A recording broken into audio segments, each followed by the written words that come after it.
Are you developing generative AI applications on Amazon Bedrock? Do you find it challenging to bring your enterprise data into these AI applications and that keeping the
I just got dropped off by my local guide here on a remote island in the Indian Ocean of Southeast Asia. I'm out here for a handful of nights, surviving off the land, catching what I can, eating what I find. I didn't bring any food, any water, any kind of shelter on this trip. I did bring a handful of tools in which I hope to help me procure food and have a reasonably comfortable stay out here. Though that might be hard because it is the monsoon season and rain is expected, but that rain might be a decent source of water, so there's a good trade-off there. Anyways, I got a ton of work to do, and I think my first priority is securing some water because it's pretty dang hot out here and I'm already starting to feel a little dehydrated.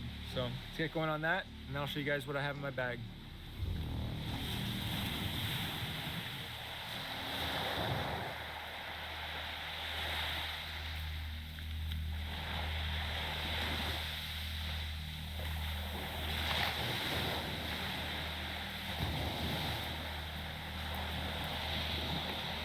So I'm looking at a lot of these coconut trees, and a lot of them seem to be picked over or no coconuts available.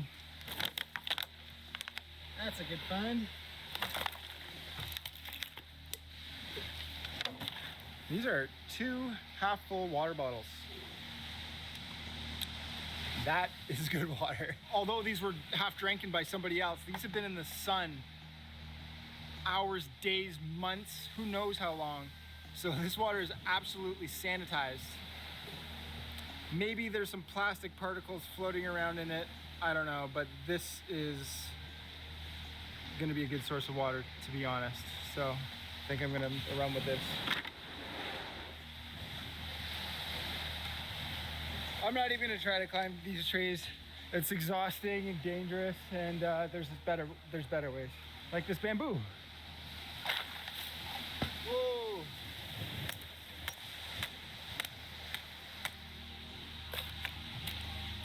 All right, look at all that sweet, sweet juice. Oh, doesn't get any better than that. There's at least 3 more coconuts of that size on that tree, which is gonna make excellent drinking water for the day. I also have some of those microplastic water bottles, which will also be a good source of water. I'm gonna combine those, go put them in my stash, and then I'm gonna go look around the island to see if I can find a nice place to make a shelter. But first, we gotta talk about today's paid partnership, and that's with BetterHelp. Honestly, I'm a big proponent of seeking help outside yourself. About 4 years ago, I was dealing with some pretty debilitating addiction issues. If it wasn't for me seeking help outside myself, I never would have been able to sober up and become the person I am today. This channel, these videos, my life as it is would not be reality. When about a year ago, I was dealing with these depressing, depleting, spiraling, ruminating, depressing thoughts that I was having, I knew what I had to do, and that was to seek help outside myself, and I did that through therapy, through BetterHelp. I discovered BetterHelp while watching YouTube, and one of these paid promotions came up, and I decided to sign up. Filled out a questionnaire, and I was matched with a therapist within a couple of days, so I could get started almost immediately. We made some decent progress, though I feel like the fit wasn't perfect. So the beauty of BetterHelp is that you're actually able to switch therapists if you find the match isn't working. जो बंदा इतनी expectations लेके सुबह उठकर college जा रहा है और उसको बस थ्योरी पढ़ाकर भेज दिया जाता है कि ये पढ़ लो. My skin yesterday, plus, multiply that by days and days and days. This water is fine to drink. There's no bacteria in here, maybe just microplastic. Salt water. So you check them first. Aye.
Found this life jacket here yesterday. You know, it's gonna make a good cushion, nice seat to have around camp. So it's definitely something I want to bring home. Look at that thing. Beautiful. So this is hibiscus, and we're gonna collect some wood from it to help us make a bow drill set.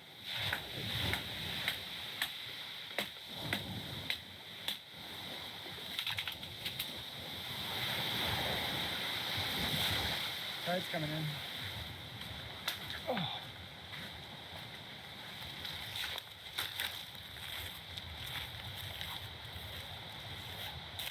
We had about a quarter water bottle from before, and then I brought back 4 and 3/4. So I have 3, 6, 7.5 liters of water plus 3 liters of coconut water. That's 10.5 liters of liquid. Well, I'm a lot more water secure than before. I just took a whiz and my pee was like brown. So I need to hydrate. I am pushing it. I think the order of operations now is fix the shelter, start a fire, and then I can start thinking about getting some fish. All right, so I'm just gonna restart the shelter. I can reuse a lot of this stuff. I kind of messed up yesterday. I should have just made it high enough for me to stand in. The reason why I made it so low is because sometimes the water drives in sideways through here, and I wanted it to be lower to the ground so I would get less wet if it were to rainstorm. Though now I realize I could maybe make some walls using palm fronds. So I'm gonna take this whole shelter down, put it up high just so when I have a fire under it, doesn't melt everything, and basically redo the same thing and hope that this type of shelter will be good for the rains that might hit us.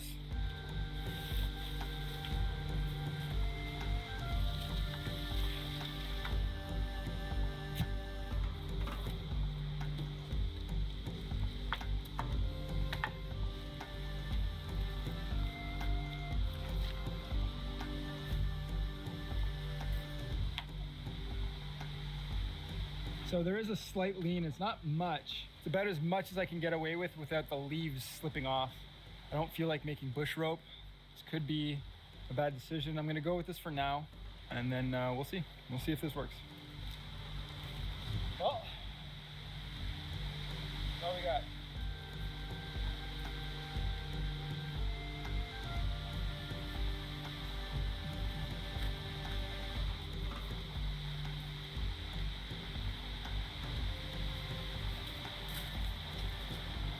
The plan was going to be to collect rain off my roofing if it were to ever rain, though these leaves are filthy. Some of them have bird poo on them. See here. So I think if it rains, I'm going to have to let the water run for a few minutes before I decide to start collecting that water.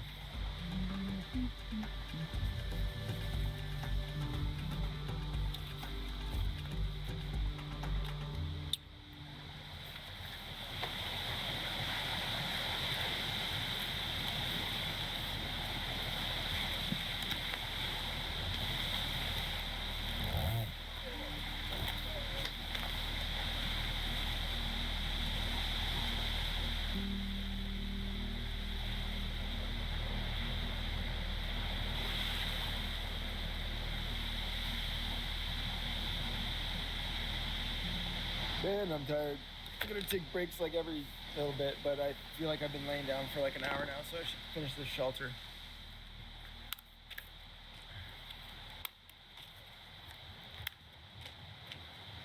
This might not be the most efficient way of doing this, but man, I am exhausted. I am just not moving very quick. So it's nice to just take a nice, easy going pace.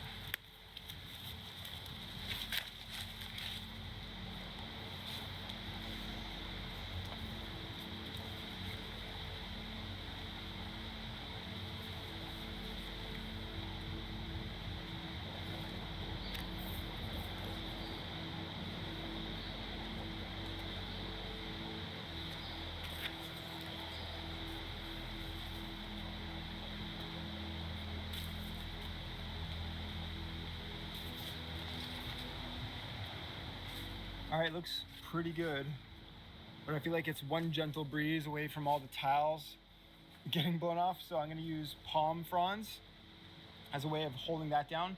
And then I'm gonna put sticks on top of those palm fronds in order to just have it all weighed down.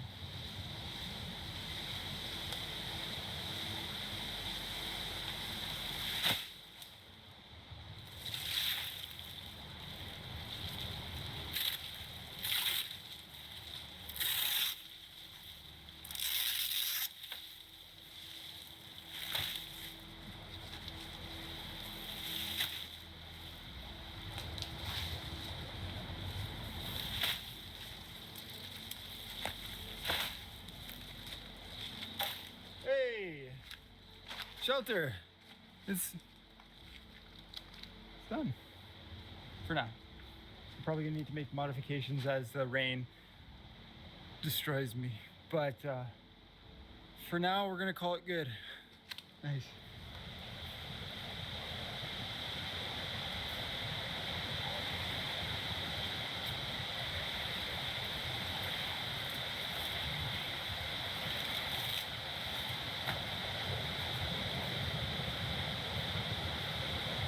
Coconut burlap. It's gonna be good for starting the fire.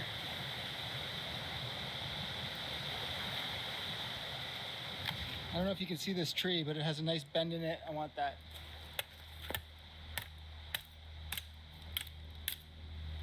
My mouth is starting to salivate like I'm about to puke. Oh shoot. Am I sick? Oh.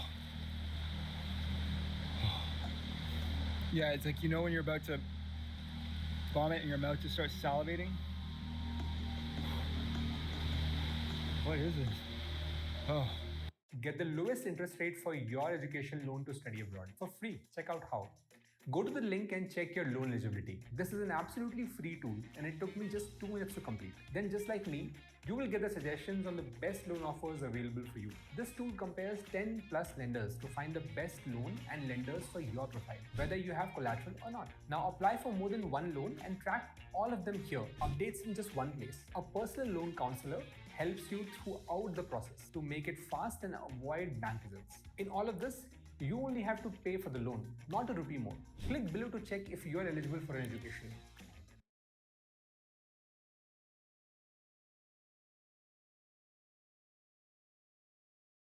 दोस्तों, क्या आप Microsoft Excel में काम करते समय formula भूल जाते हो? असली प्रॉब्लम यह है कि आपको फॉर्मूला अच्छे से सिखाया ही नहीं गया। या तो लोग गूगल, यूट्यूब से सीख लेते हैं, नहीं तो आसपास लोगों से पूछ लेते हैं। लेकिन अगर आप ये सारी प्रॉब्लम को खत्म करना चाहते हैं और एमएस एक्सेल में मास्टर बनना चाहते हैं, तो आइए मैं आप लोगों को वेलकम करता हूं। एक बार मेरी 3 घंटे की माइक्रोसॉफ्ट एक्सेल की वर्कशॉप अटेंड करके देखिए, और जहां पर मैं आपको सिखाऊंगा एमएस एक्सेल का बेहतरीन तरीके से यूज करके किस तरीके से आप वैल्यूएबल डैशबोर्ड और चार्ट बना सको, और पिवट टेबल का यूज करके बहुत ही बढ़िया सुंदर आप रिपोर्ट्स बना सको, वो भी 5 मिनट के अंदर ऐसे प्रोफेशनल लुकिंग रिपोर्ट्स। लेकिन आपको ये सब ज्ञान देने वाला मैं हूं कौन? हाय, मेरा नाम है राज सिंह, मैं एक माइक्रोसॉफ्ट सर्टिफाइड ट्रेनर हूं। लास्ट 15 सालों से मैं ट्रेनिंग देते आ रहा हूं माइक्रोसॉफ्ट एक्सेल पे, और अब तक मैंने 300 से भी ज्यादा कंपनीज को ट्रेनिंग दिया है और 5 लाख से भी ज्यादा एम्प्लॉयज को मैं ट्रेन कर चुका हूं। दोस्तों, अगर आप एक बेसिक यूजर हो और अपने आप को एडवांस लेवल पर लेकर जाना चाहते हो, तो ये वर्कशॉप आप लोगों के लिए है। सिर्फ 3 घंटे के अंदर आपको मैं कॉम्प्लेक्स क्वेरीज को, कॉम्प्लेक्स फार्मूला को एकदम आसान भाषा में आपके दिमाग में फिट कर दूंगा। ओपन चैलेंज बोल रहा हूं, एक बार इस वर्कशॉप को एनरोल करके देखिए। आपको लग रहा होगा इस वर्कशॉप की फीस बहुत ज्यादा है, तो दोस्तों मैं आपको बता दूं, पूरे वर्कशॉप की फीस है सिर्फ 199। जी हाँ, सही सुना आपने, सिर्फ 199 में ये पूरा वर्कशॉप आपको मिलेगा। और अगर आप अभी साइन अप करते हो तो आपको मेरी तरफ से मिलेंगे 10,000 रुपीज की फ्री बोनसेस। तो इंतजार किस बात का कर रहे हो? लिमिटेड ऑफर है, इससे पहले सीट फुल हो जाए, जल्दी आप साइन अप पे क्लिक कीजिए और वर्कशॉप को एनरोल कीजिए। और मैं राज सिंह आपको मिलता हूं वर्कशॉप में जिंदगी बदलने के लिए।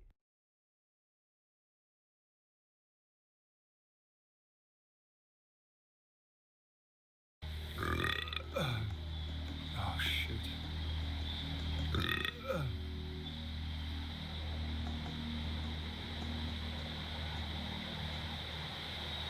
Guess what? My tummy ache went away and I never puked. I feel great. It's so weird because like I felt like I was about to spew guts, and now the tummy ache that I've had all day is just gone. Maybe all the microplastics built up in my liver and then they just got like pushed through all in one surge. That's probably what happened, because I am a scientist and I know these things. Anyways, I'm gonna go get sunscreened up and then put some long sleeves on and pants, because I gotta go look for some tinder. It's a big crab in there. All right, let's get a fire going so we can eat that thing. The tide's low, so it makes getting around easy, though it is extremely hot right now. My goodness. My skin's also very sensitive. I got way too much sun in the last 2 days. So I gotta be very careful, because I like to be in those waters looking for fish. But anyways, before we do that, we gotta find some natural fibers. And with those natural fibers, we're gonna get a fire going. And the best natural fibers for the bow drill, coconut husk. Some of it's dry, but not really.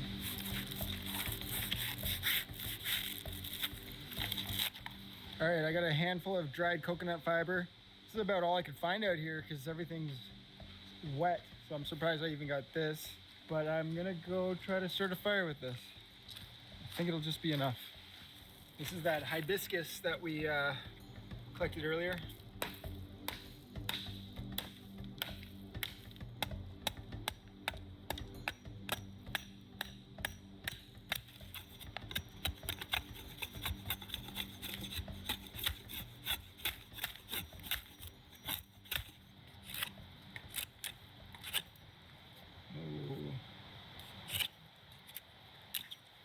Shoot. Damn it. Ah! Ah! Ah!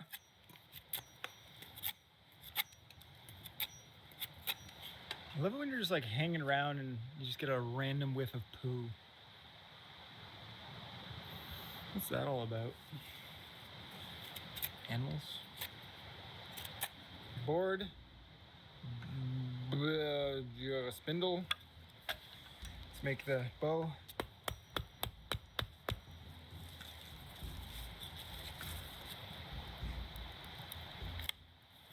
Bearing block. And there we go. So, bearing block, board, spindle, bow. That's the bow drill set right there, ladies and gentlemen. So the way a bow drill works, which I'm sure some of you know, I'm creating friction by spinning the spindle in this hole, and it's creating all this brown dust. That brown dust will eventually get warm enough to create ember. But right now, the brown dust is all collecting around the side, so I need to make a notch in order to collect it all in one spot.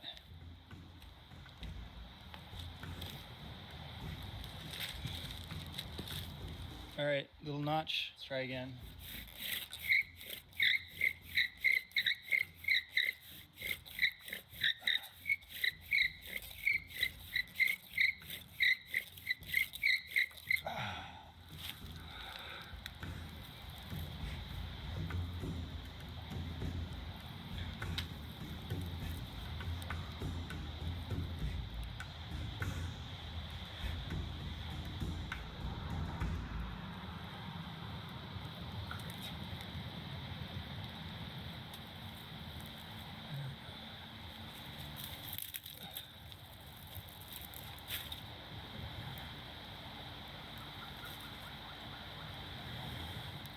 Yes.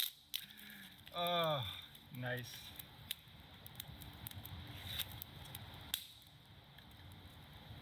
That's such a good feeling, because now we can cook meat. Meat! Meat! Ah! Yeah! So I don't know much about cooking crabs. Actually, I know nothing about cooking crabs, but we're gonna give it a whirl. I honestly don't know how to dispense one, and I don't know much about crabs. Crabs, there's not many crabs in Canada where I'm at, but yeah, let's go kill it and eat it. dinner.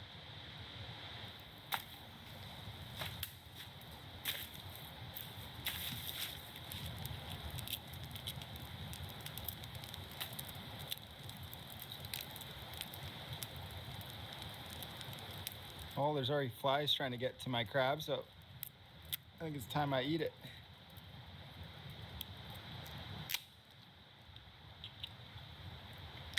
Oh, yeah. What a feast. Slurping out little bits of crab. There's so little meat on this thing. Oh my God.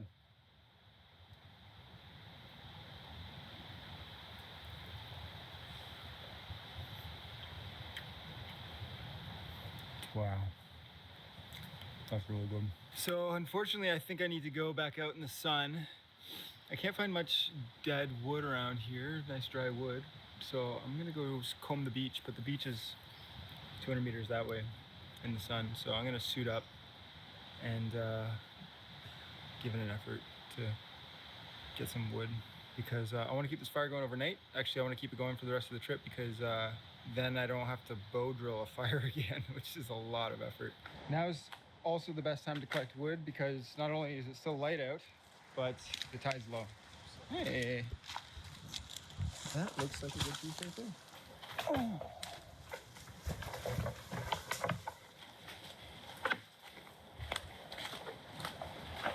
Here's another good piece. I'm gonna haul back to camp. That's gonna be enough wood for the night, though I'm probably gonna keep getting some more wood because just might as well stockpile it. I'm out here for a bunch of days, so I'm gonna be burning a lot of wood unless I want to start fires over and over again, which I don't.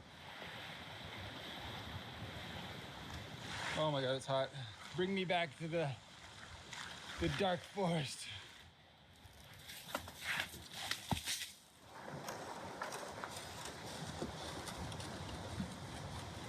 So I found this beautiful piece of bamboo and I was gonna use it as a poking stick because it's just so nice.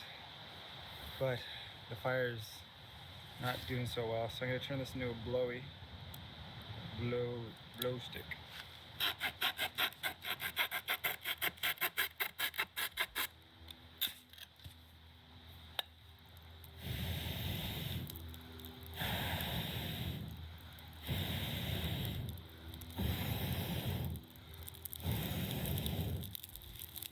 Yeah, I kept the smaller end here, so it's a tiny hole, big hole. Maybe having my shelter back here wasn't the best idea. There's no wind, which is great for if it rains, but there's no oxygen to this fire, and it's not really burning very well. So.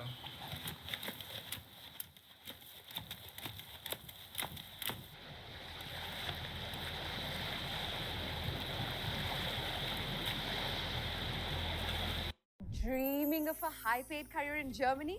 Chalo, let me tell you some top-paying German programs. A degree in business management can earn you 78,000 euros a year. Law graduates start at 75,000 euros annually. Tech lovers, computer science degree can earn you 65,000 euros a year. Engineers in mechanical or electrical fields can make 65,000 a year.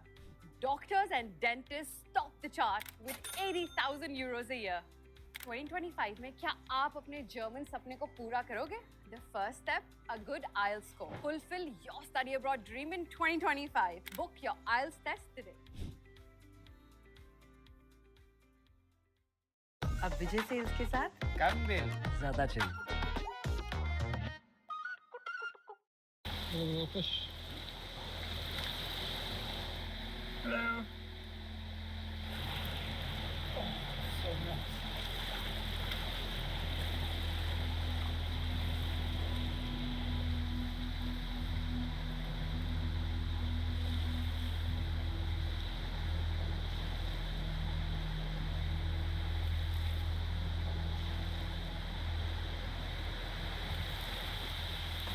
We got a lot done today.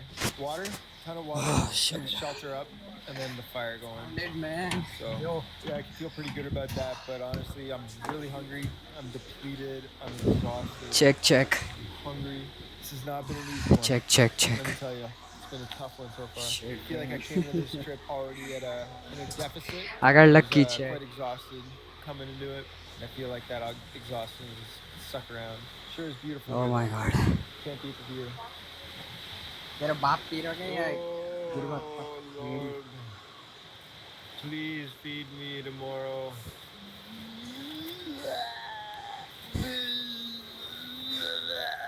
Luckily I found it, man. Well, it was every little bit of calorie I had left in me. Hey, thank you, Soy. I appreciate you, man. If you don't tell me, I didn't realize. Yo. As challenging as this really is a beautiful place. Oh.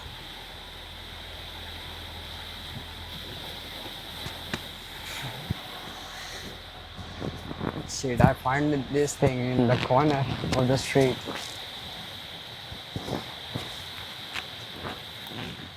Cause I went there. Yo. That's why. Hey, appreciate, bro.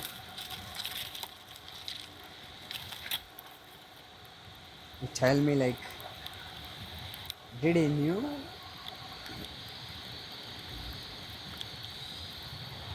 Can you hear me, chat? Ah, yes. It's working.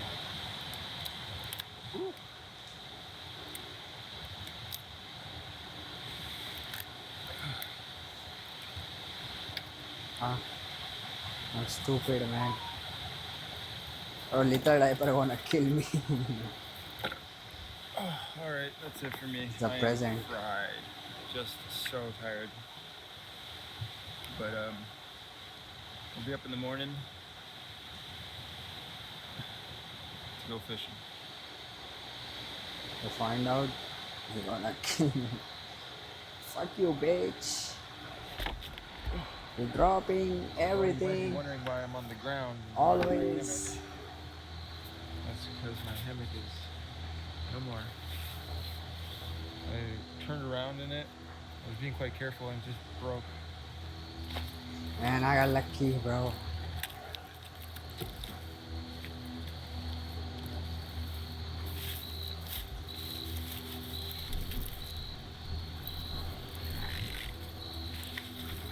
This type of thing, sometimes I feel like I'm lucky. I found out in the end.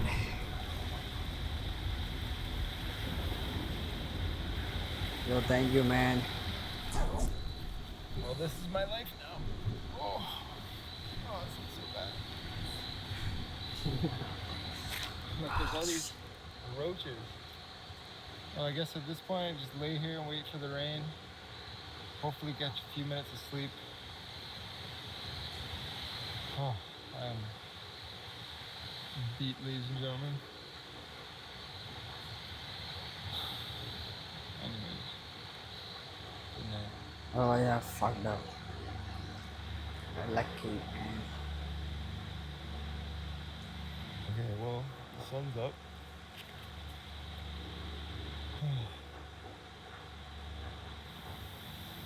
Yeah, appreciate it, so. Love you, man.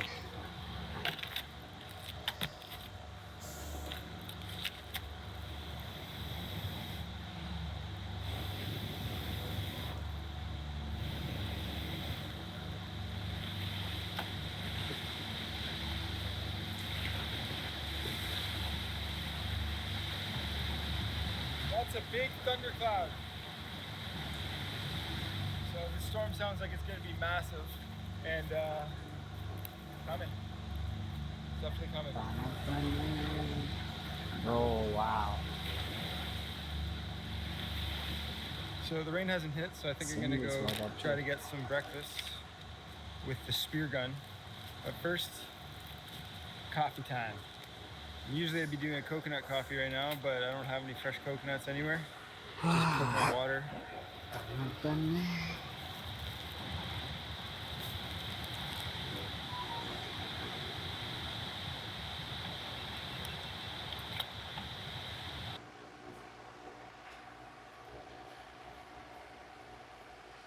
This comes to you.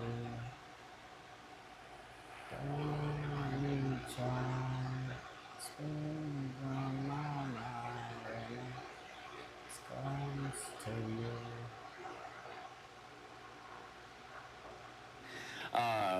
Yeah, so chat, what we're gonna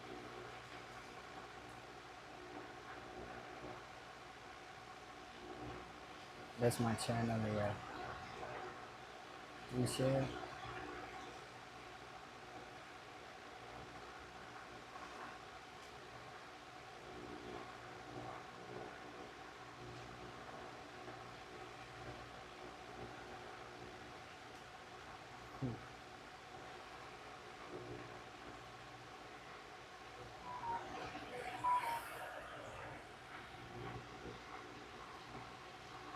Push, puns, welcome, welcome. White power. Welcome in, bro.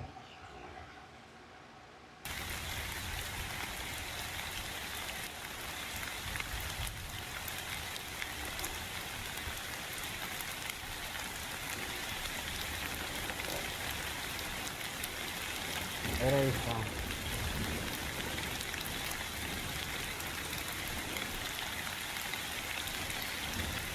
So hard, man. Sweaty.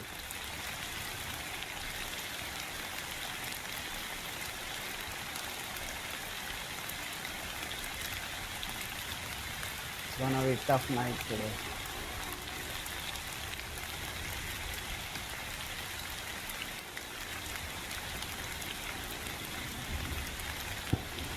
What's up, Grade Manufacturer, my bro?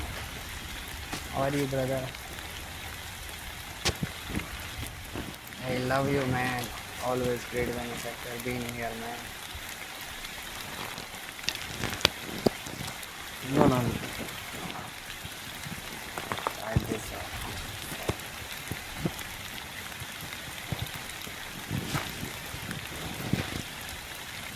Thank you, man. Great. Don't worry, guys. I'll make it out. Like 1 or 2 or 3 years, I'm gonna get out. All from the hard work. All from the hustle. Great. The day we get that, I'll show you my chat. Finally, I made it. You know what I'm saying? I'm on the process.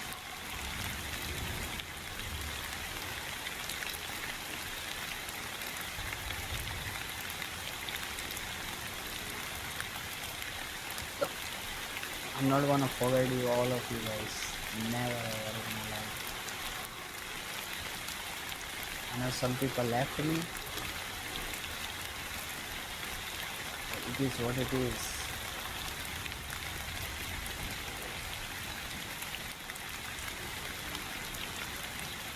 But all I know is every followers. It was very hard. I have to do work more hard. Sorry, man.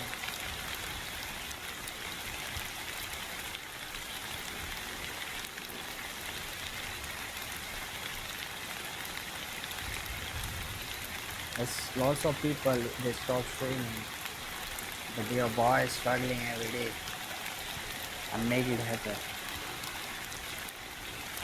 I'm happy, man. I travel a lot of while all alone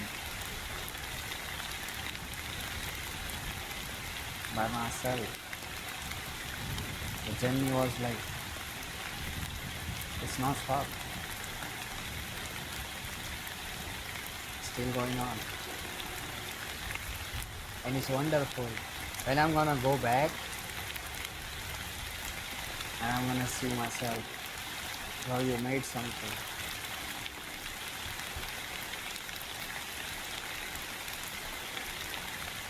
And I'm not gonna regret.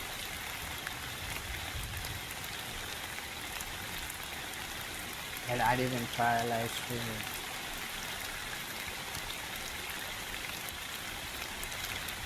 wonderful.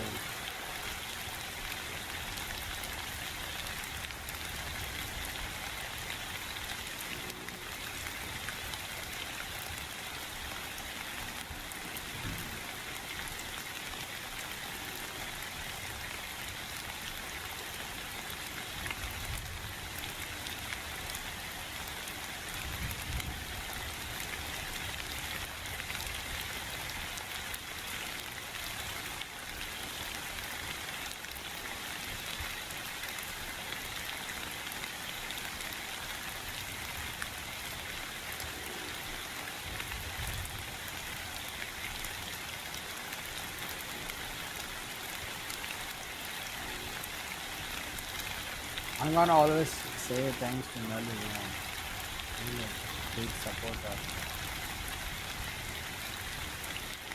The most sometimes I say like, but he always and you guys too, all of you guys.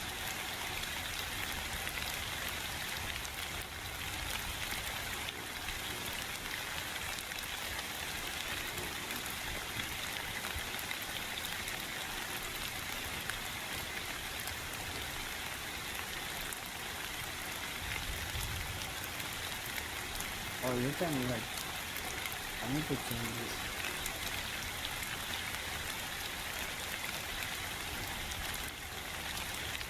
Oh no. It's a nice channel. Let's work out on this.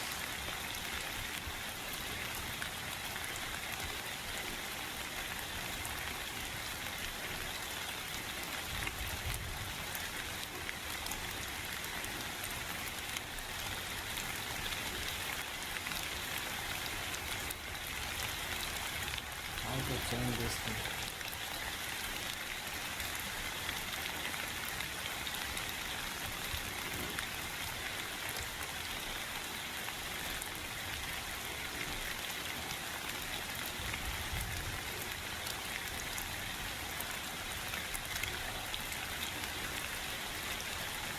Let's see. I don't have like link, right? Red bunny factor.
In India, nobody wants to watch. I fall down.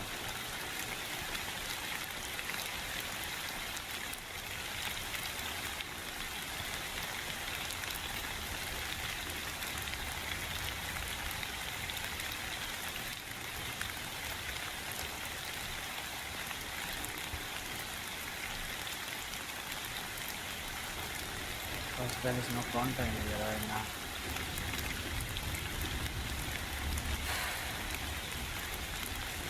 It is what it is.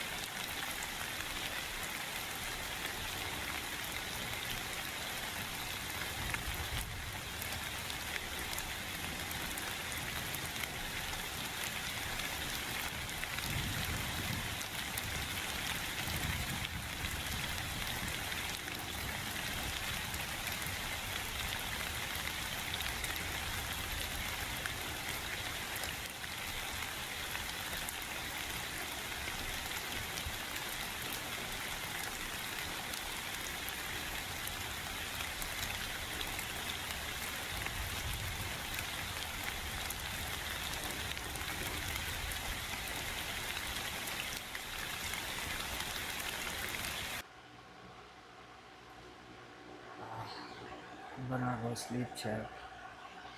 It's already late night. I'll see you morning time, guys. Okay.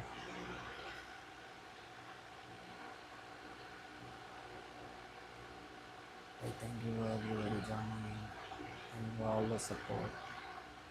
Thank you for being here for me.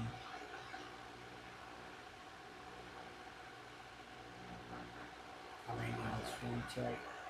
Love you all. Big love to you, all of you who are watching, who are liking, who came here. Suggest the idea. I'm working on that. Fucking hot here. It is what it is, man.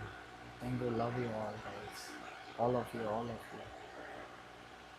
And big shout out to me and everybody of you. Finally, internet worked out so well. I'm happy.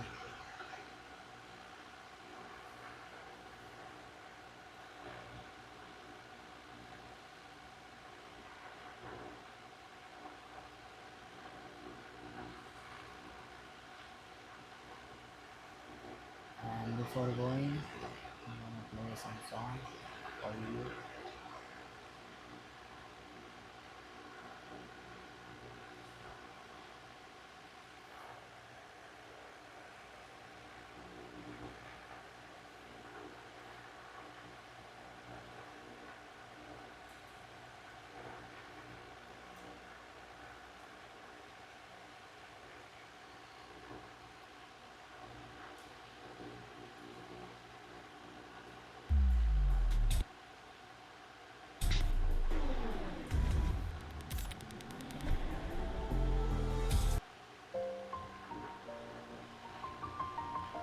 It's for you guys. Wherever you are. It's been a long day without you, my friend. And I'll tell you all about it when I see you again. We've come a long way from where we began. Oh, I'll tell you all about it when I see you again. When I see you again. Damn, who knew? All the planes we flew, good things we've been through. That I'll be standing right here talking to you about another path. I know we love to hit the road and laugh, but something told me that it wouldn't last. Had to switch up, look at things different, see the bigger picture. Those were the days, hard work forever pays. Now I see you in a better place. See you in a better place. How can we not talk about family when family's all that we got? Everything I went through, you were standing there by my side. And now you gon' be with me for the last ride. It's been a long day without you, my friend. And I'll tell you all about it when I see you again. We've come a long way from where we began. Oh, I'll tell you all about it when I see you again. When I see you again.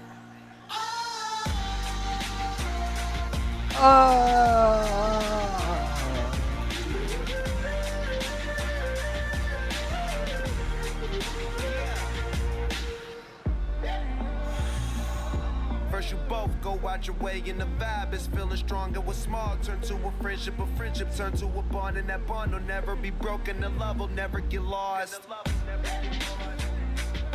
And when brotherhood come first, then the line will never be crossed. Established it on our own when that line had to be drawn, and that line is what we reach. So remember me when I'm gone. How can we not talk about family when family's all that we got? Everything I went through, you were standing there by my side. And now you gon' be with me for the last ride. Let the light guide your way. Yeah. Hold every memory as you go. And every road you take will always lead you home. Oh, it's been a long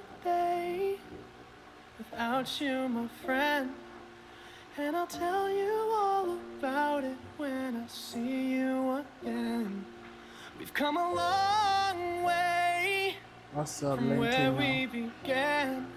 Oh, I'll tell you all about it when I This is for you see guys. you again. When I see you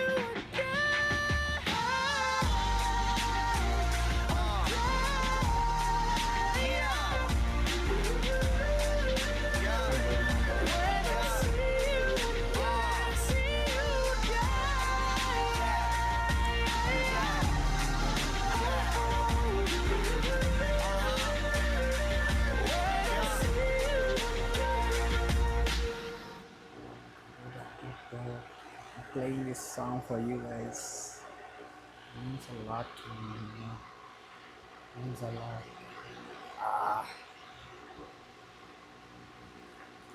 okay, bro. I hope you do too, bro. Wherever you are, guys.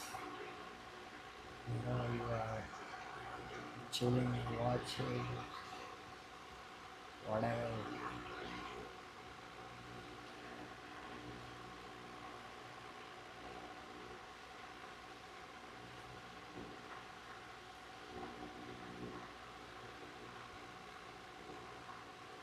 It's for you, man. It's for you. Watching. You are my friends.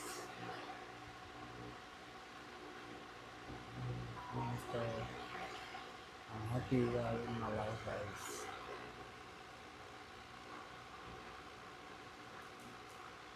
Ever tries anything works like never try drugs. I don't do drugs, bro. Never in my life. I'm be who I am.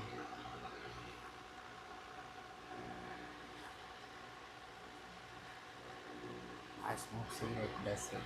And beer. Never try alcohol.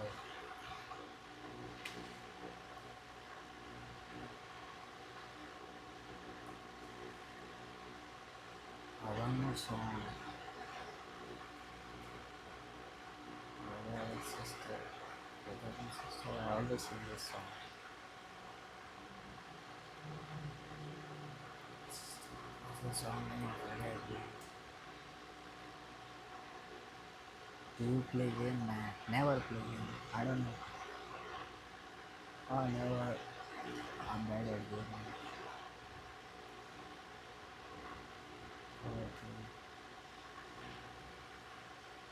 This song I always sing chat. I forget. Oh, this song I always sing.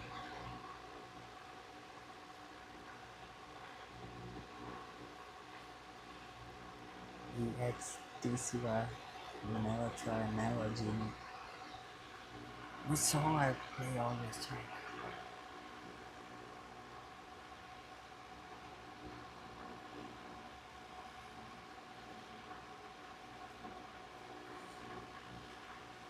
Karaoke, which one you play?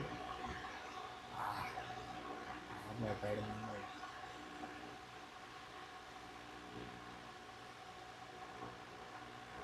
Shit, how I easily forget things.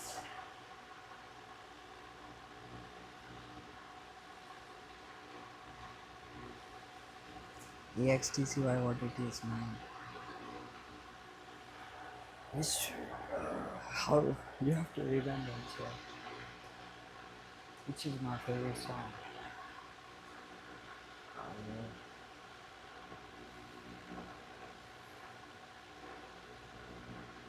And Shroud. That's cool over here. Like no cap to you. I never play games. I don't like playing games. I love exploring outside the world.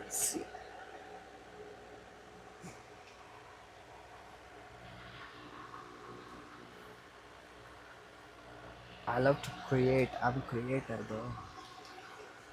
Instead of playing games, never play games. I don't know how. Oh, this guy is very famous here. Look. तो है guys, तो ये ma'am आ चुके हैं मेरे पास टाटू बनाने के लिए थाने से। आज जो मैम जो टाटू बनाने वाले गाइस वो बहुत ही ब्यूटीफुल टाटू है और मैम का वैसे फर्स्ट टाटू है। मैम अपना फर्स्ट टाटू अपने मॉम डैड को डेडिकेट करी है, वो भी टाटू मैम अपने दिल पे बनाने वाली है। और मैम को जब मैंने पूछा कि आज कुछ स्पेशल है क्या, तो मैम ने बोला ऐसा कुछ स्पेशल नहीं है, पर मेरा फर्स्ट टाटू मुझे बहुत ज्यादा स्पेशल करना था और अपने मॉम डैड के लिए करना था, क्योंकि उन्होंने अपने को जन्म दिया और उनकी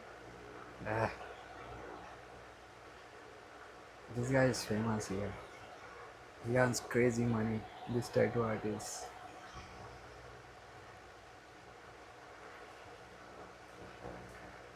It's been a long time. This song, man. Fuck me.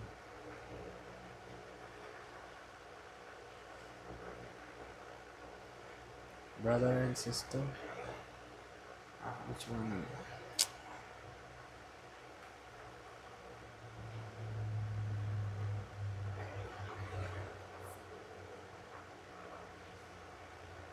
Oh, this is what I love. Eminem.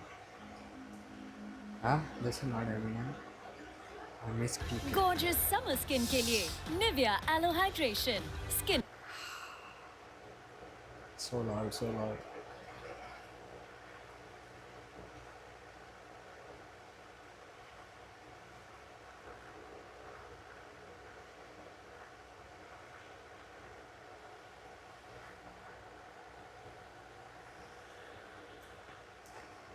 Have you ever tried cocaine?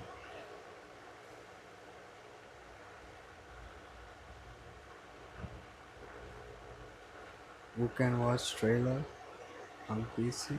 Okay, I will.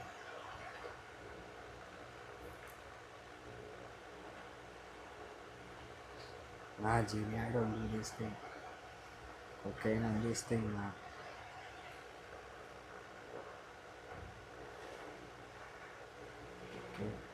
E-N S-H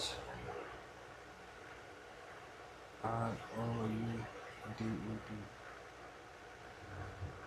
I'm still live. Yes, princess.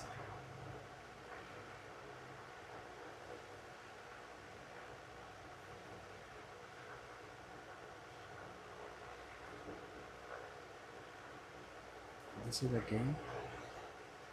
Oh, looks crazy.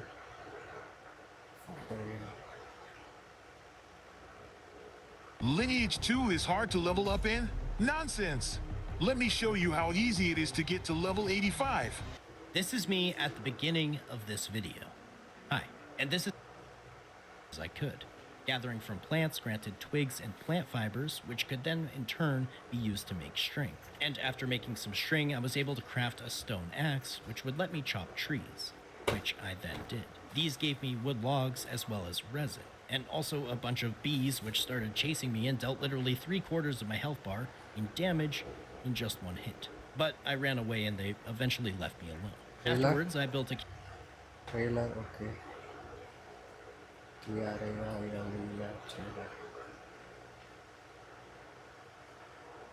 This is me at the beginning of this video. Hi, and from the darkness, awaken. Let the fire in your veins guide you, for you shall have nothing else to survive. No food or comfort, until it is earned. The ones before you were fools. They pillaged the earth for a magical elixir and unleashed a ruinous blight. My newborn flame, master the staff, the bow, the shield, and the blade. For in the fog, weakness is a feast for the mighty.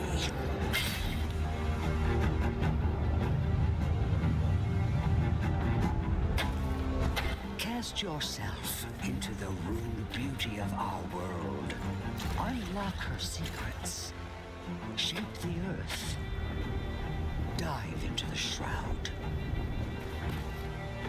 Seek treasures and ancient wisdom. Build, not for yourself, for you are not alone. There are others waiting for you to raise a village or a kingdom. Yo. Kingdom. Craft arms worthy of legend. And ignite your skills. Flameborn. Call upon your allies and together take back your realm. Enshrouded. Oh, looks cool game. That's nice.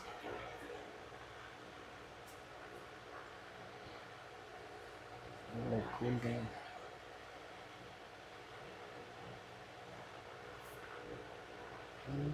Let's use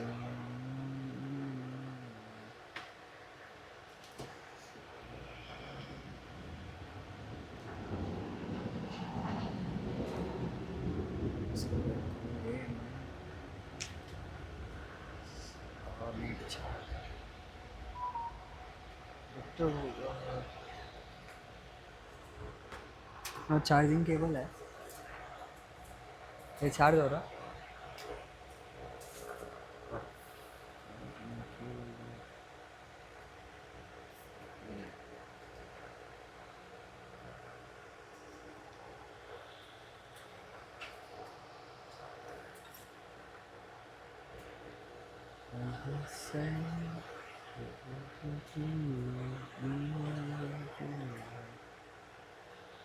कैसे तो charging cable है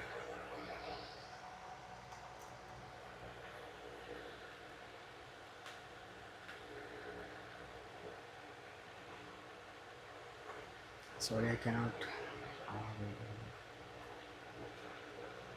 read the chat.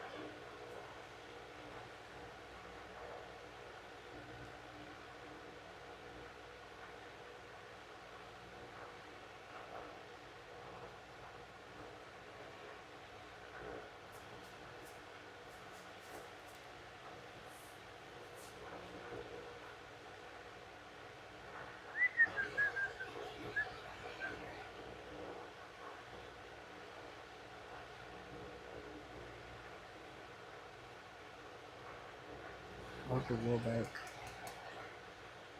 No. How to go to Google? From the darkness. Yeah, that's cool. Shit. Awaken. Let the fire in your veins guide you. For you shall have nothing else to survive. No food or comfort. Until it is earned. The ones before you were fools. They pillaged the earth for a magical elixir and unleashed a ruinous blight. My newborn flame. Master the staff. Guys, how to The bow. go back by the way? And the blade. Oh, escape For button. the fog, weakness is a feast for the mighty.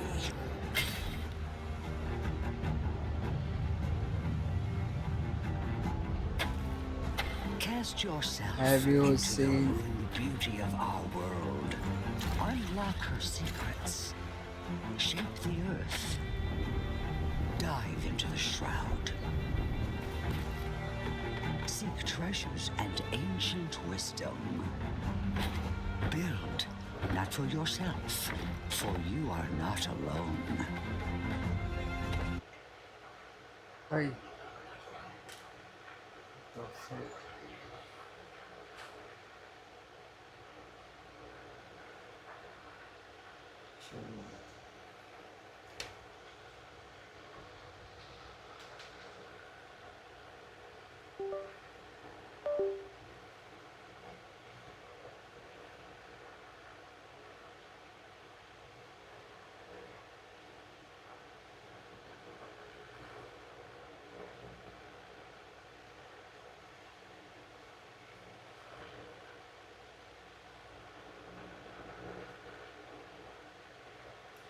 hold on, guys. Oh shit.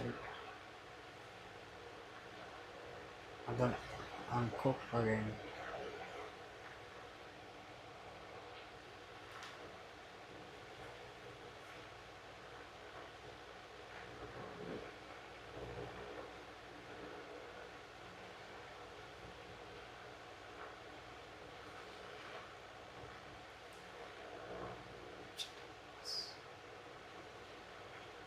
Video capture device.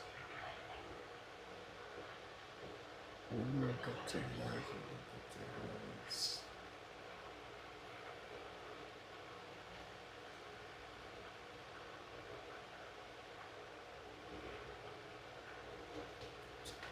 Empty video capture device. Shit.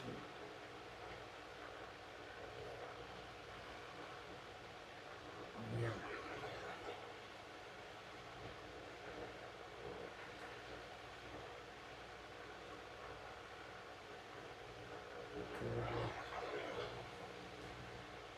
I'm sorry guys, this is like my first time.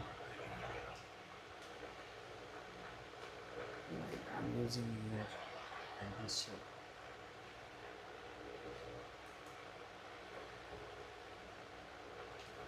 Okay, what you saying guys? Hold on.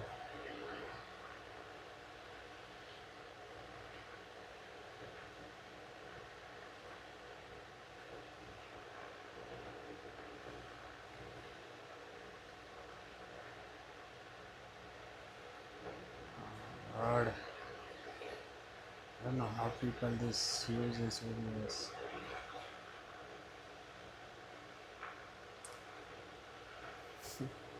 It's crazy, bro.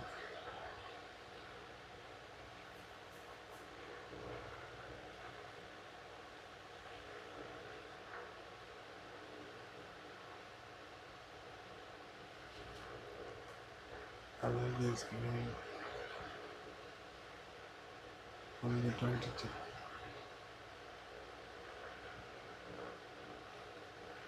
Yo, Ronnie, bro, listen. WW3. Now we go right. Okay. 22 on stream. Oh, I kill master. I appreciate, man, but I don't like to play games.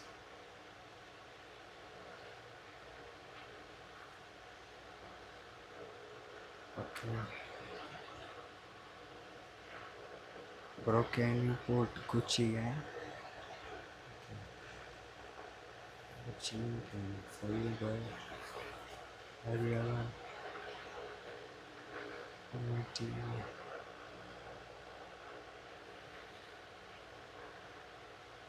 Have you ever seen new RuneScape game? Okay, one by one, check. RuneScape.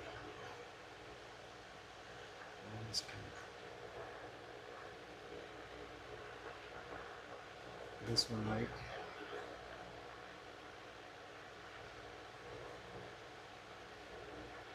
From the darkness. Waters in pursuit of a legend. Ashenfall. Had only they known the danger. Dragons, winged death descended from the skies. Blades were drawn and spells cast, but the dragons rained ruin. My camera is frozen, And so by the way. they vanished into the wild. They adapted, endured, wielded magic, sharp as steel, wits keen as arrows. Always searching for a way to call for aid. And at last, they found it. The heroes are on their way. And the dragons, they'll never see it coming.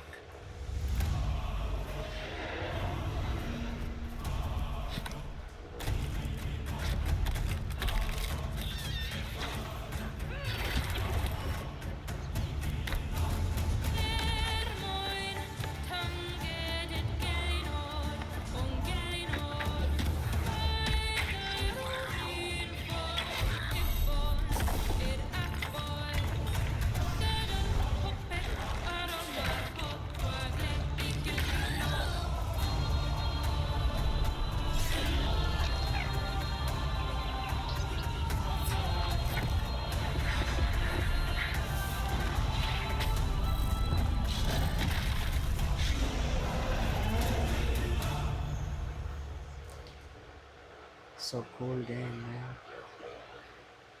Okay. Camera got frozen.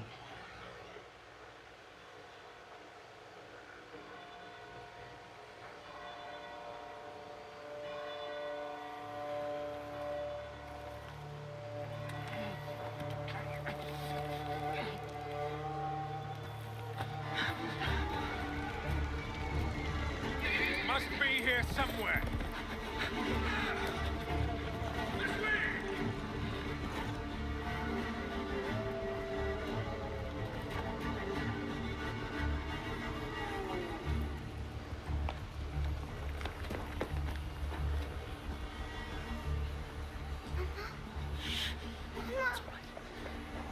It's all right.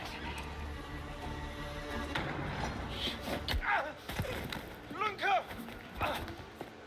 Don't hurt her! You gave us quite the chase, young. Please, sir. She's just a child. Ah, Roderick, remind me, did I make an exception for children? No, sire. No. That would have been foolish, would it not? They spread the plague just as well as adults. And there's only one way to stamp out this sickness. No!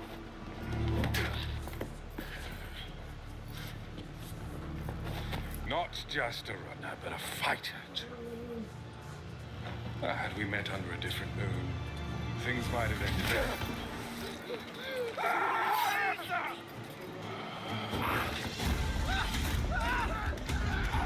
This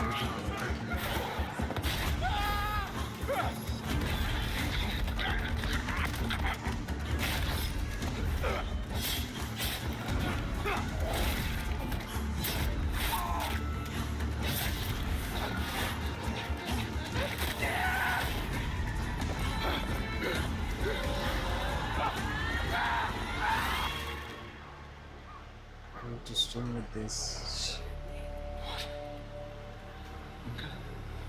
Lunka!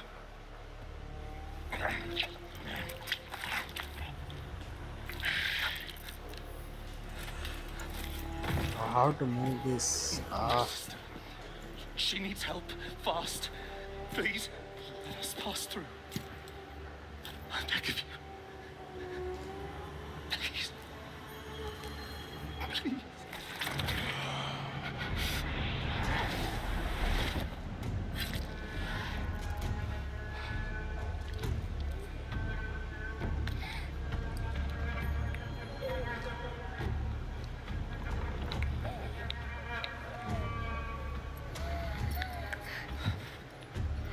I don't know.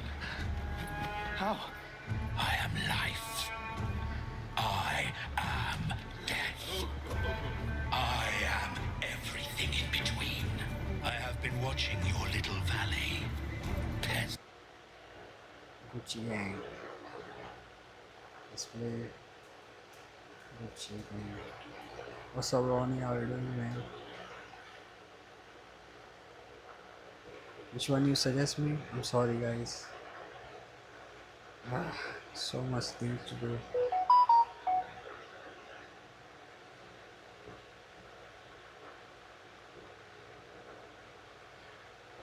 Avicii song. Love.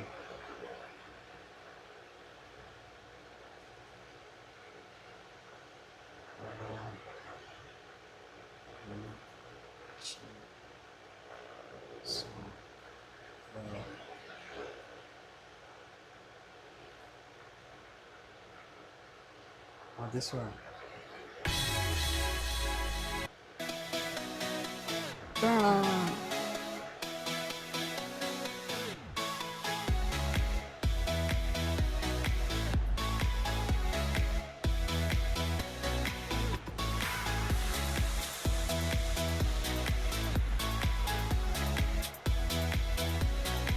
What's up, Ninja? My brother. How are you doing, bro?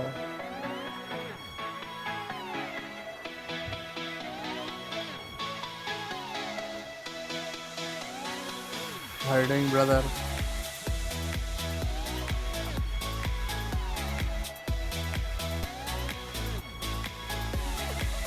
good. I'm good. I'm good. Doing good, brother.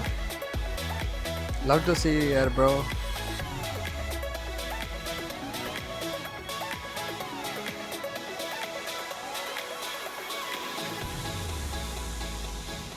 Oh, his camera is here. What? Oh. Sometimes I get a good feeling. Yeah. Thank you, man. Get a feeling that I never had before. No, I get a good feeling. Yeah. Oh, sometimes I get a good feeling. Yeah. Camera still freeze. Never had before. No, I get a good feeling. Yeah. What's up, brain? Camera is still freeze. What the fuck? What's going on?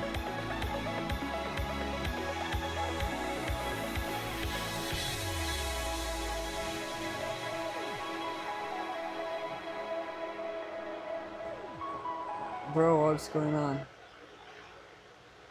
Oh.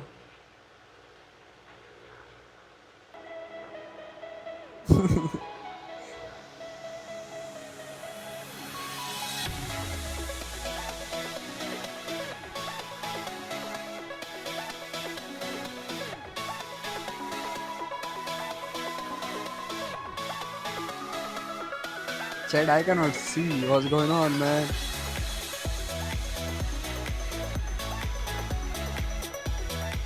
Oh my god. Rest in peace, Avicii. We're missing him. Rest in peace, 02, man.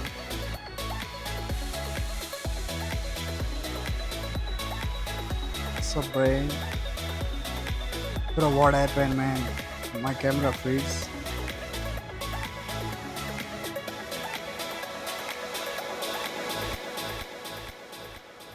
We all missing him.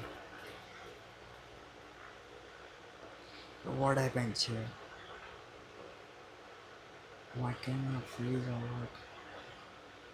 Fuck me up. The zero gonna be remembered, man.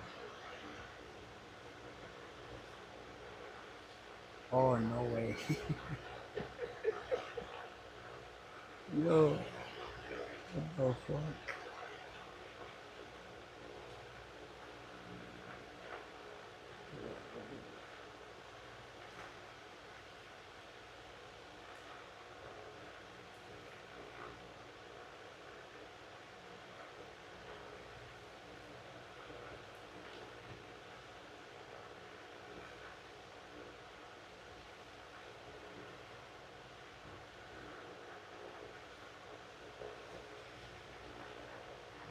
First time I'm using this. A lot of things happening every day. What's up, Peter? What's up, Roman? Fuck, man. It's working fine. I don't know what happened now. When you going to make emote for me, Peter?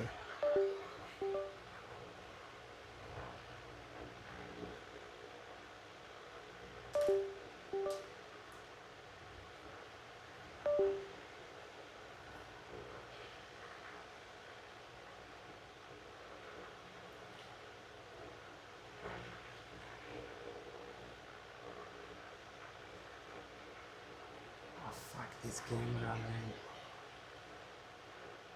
Oh. This is why.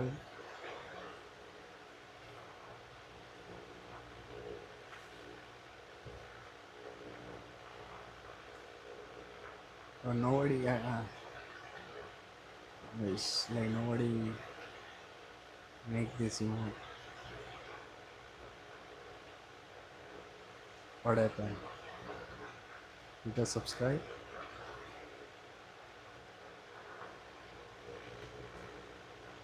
Peter, did you subscribe, man? I cannot see, man. Shit.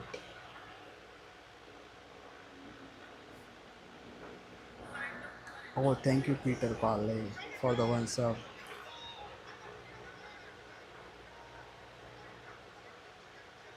Light up my world. I like your sketches. You like me, my Gucci shoes. Thank you, brother. Ah, thank you, thank you.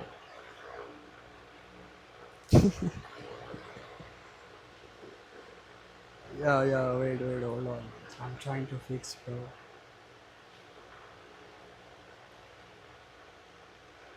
Browser.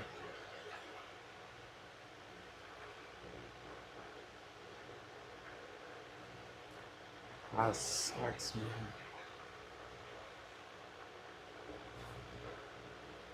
Martin Garrix also died, right? I think so. Why are we playing like? Nah, he died or no? Where is the browser? Ah, the capture device, please work out, bro. Why this not working? Fuck that shit. Oh, working. Oh my god. Yo, finally.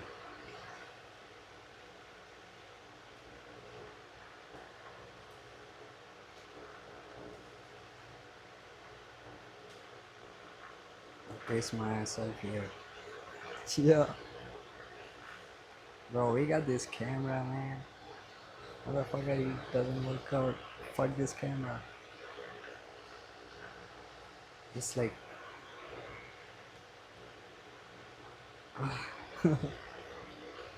This camera is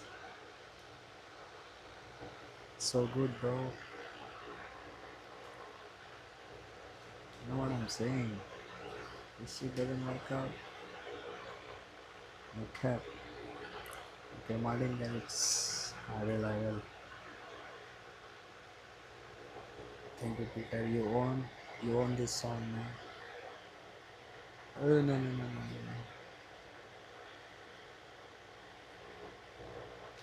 Play for Martin Garrix, for Peter Paulin. By the way, you know I'm noob. What's up, princess?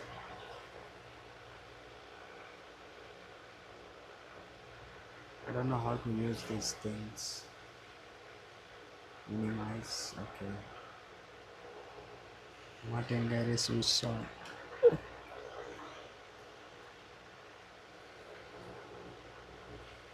Animal?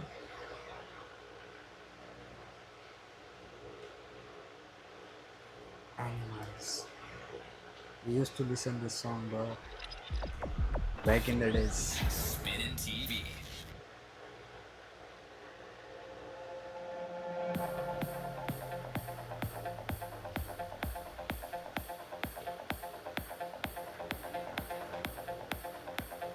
Okay, Animal. Wow, this is like very famous song in India.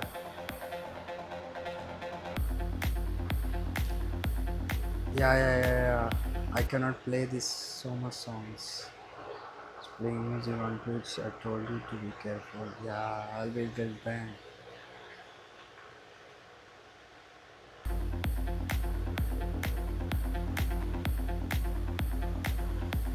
That's true, bro. Cannot play like whole song.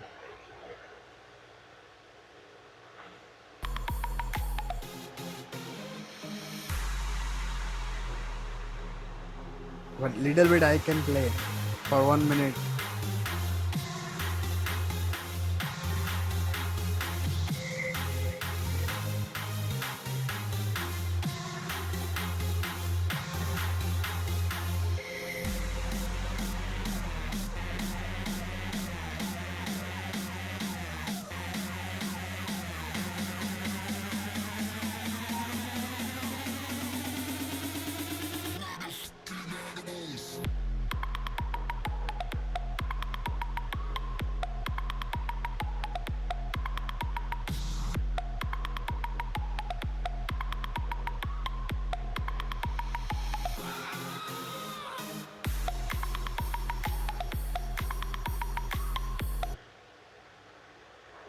I can only play like this. What's up, Ninja? Thank you, man. Yeah, I cannot play this thing like for so long.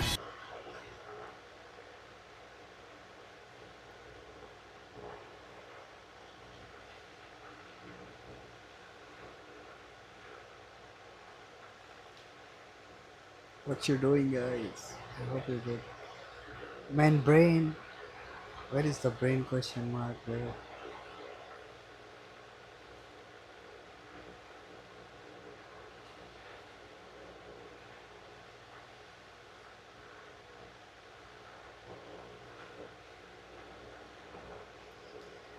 Brain, you are rank number one. No cap.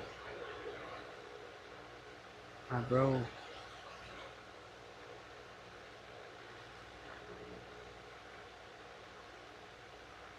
That's crazy, bro. Bro, like that latest explorer he did. I'm sorry, bro.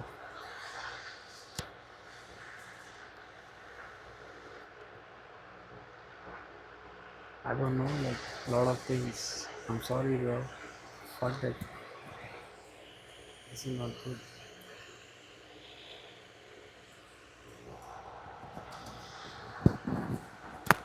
I'm sorry, bro. I don't know like, a lot of things. What's going on? That's why he get a lot of hate.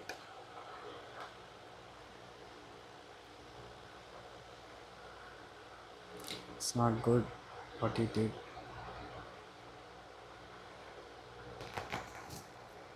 Goa, Dil, Talamska.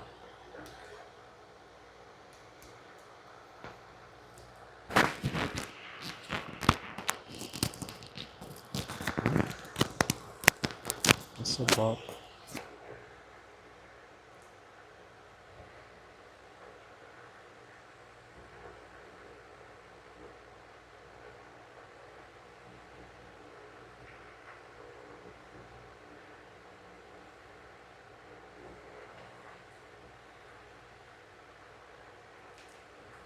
Let's go. 15 people in the chat. Let's go, bro. How are live streaming going, Ninja? Man, I'll follow you.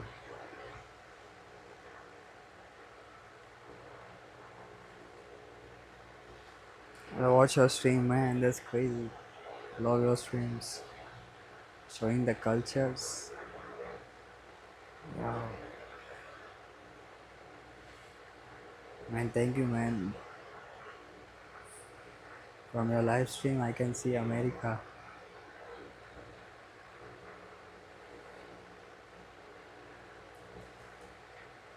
Again, it's fucked up. Come on, bro.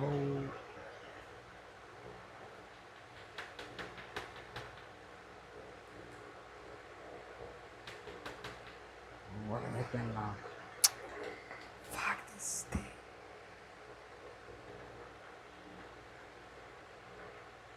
Sorry for my language.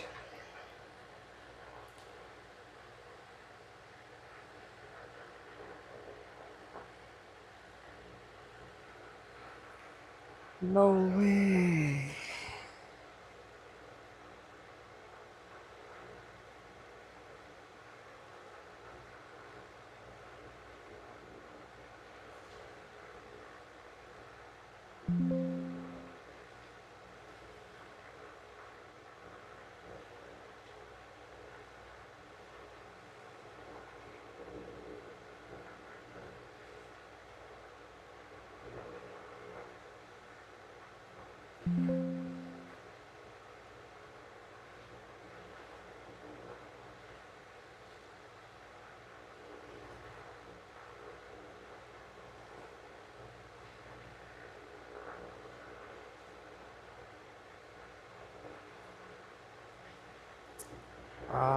Fuck again. Tired of these things.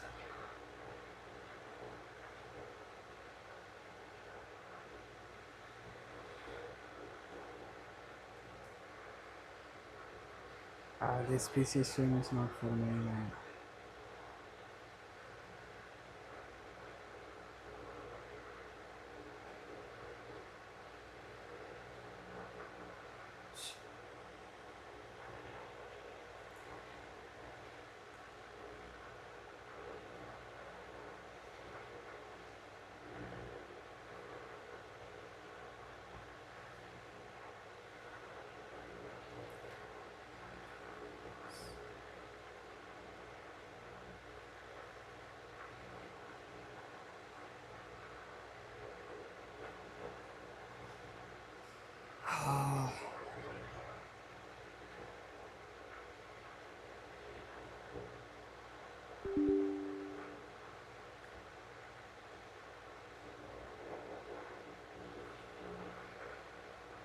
Video capture device here.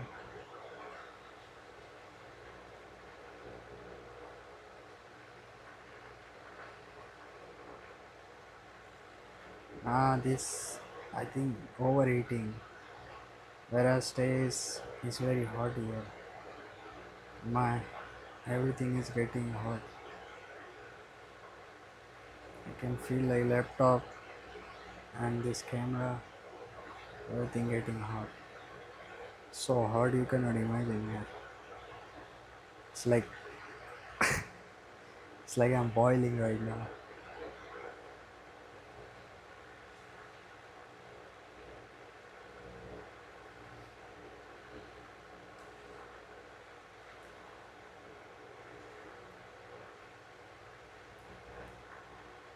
Audio capture because it's getting hot every time. My camera.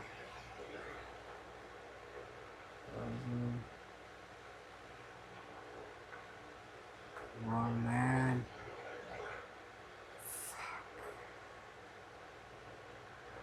Video. Where is video here?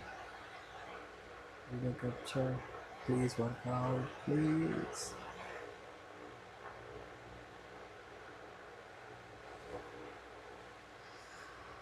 Oh my god, fuck this shit.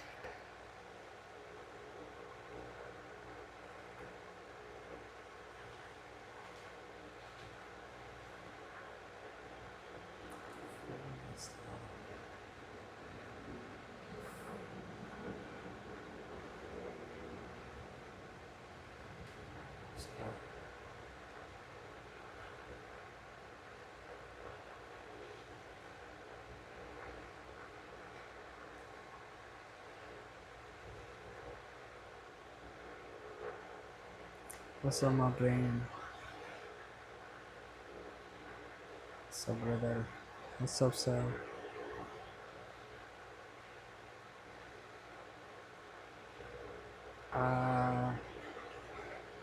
Come on, please. Why this thing happens to me always? Shit.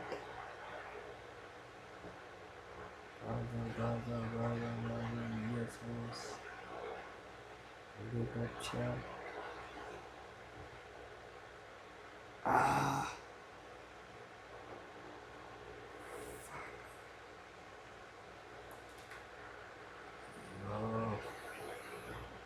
Interesting.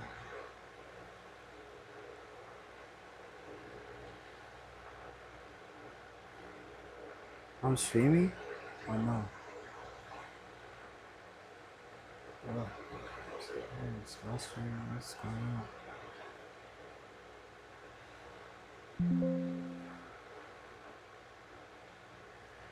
Chat, I'm streaming or no?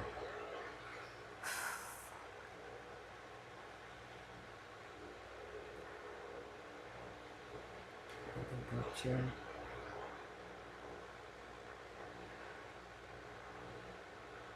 Oh my god. Guys, I'm streaming.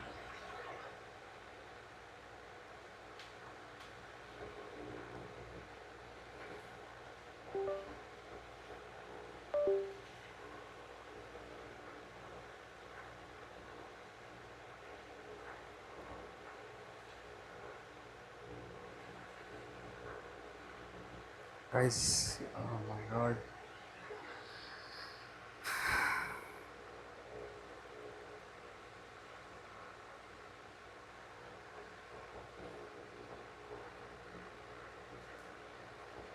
Damn it, please. It's happening again and again. Okay, it's working.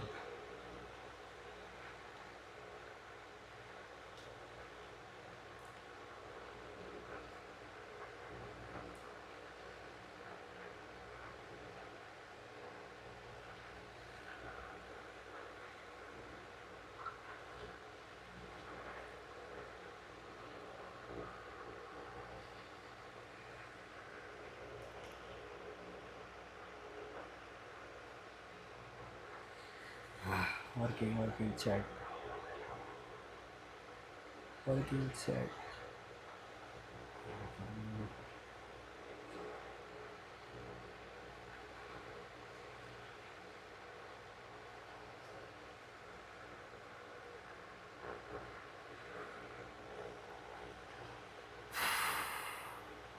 Love One Piece.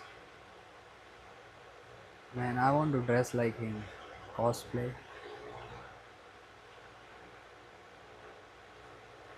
I need this film, but I didn't play.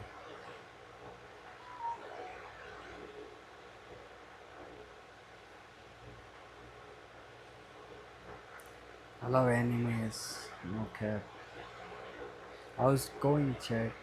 How's everybody going there? Ah, ah.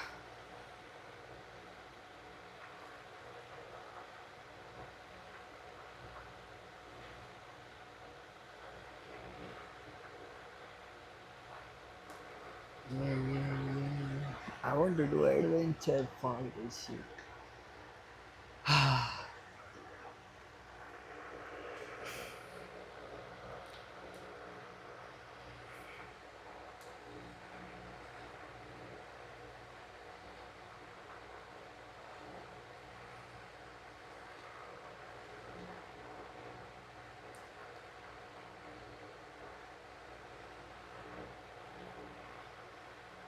When we get reached.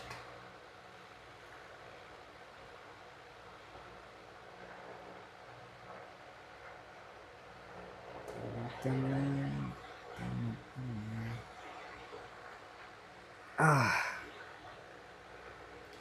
or Peter and everybody else.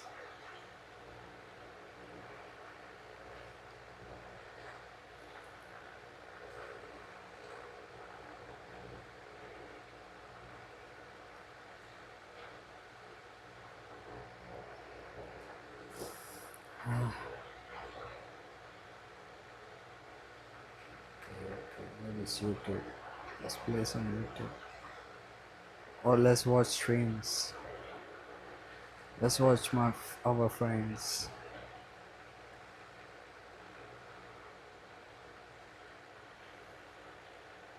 It's raining.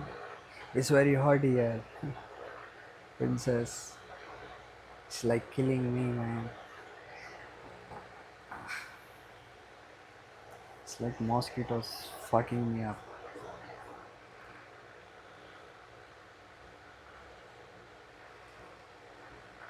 Let's see what Chris doing.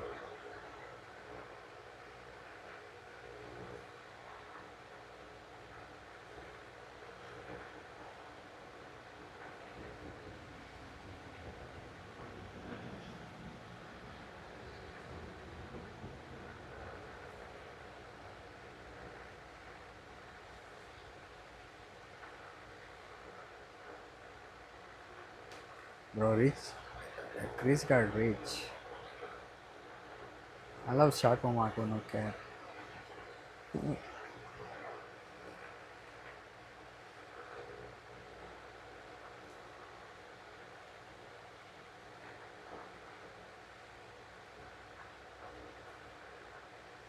What's she doing? What the heck, Gamba?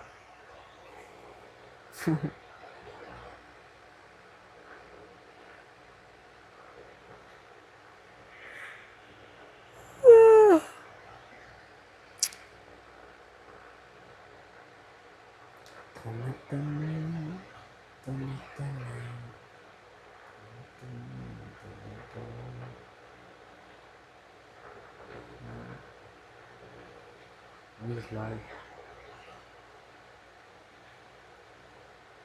Slide here.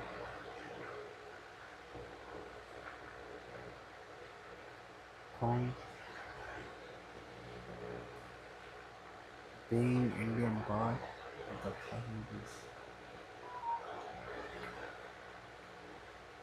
Let's play some. Let's play Jay's video.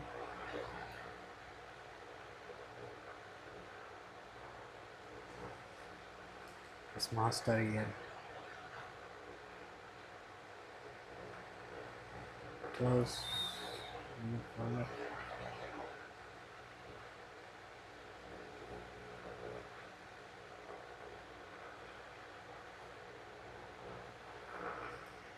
Yeah. I don't know why Jay stopped streaming. He's not streaming anymore. But I seen him with eyes.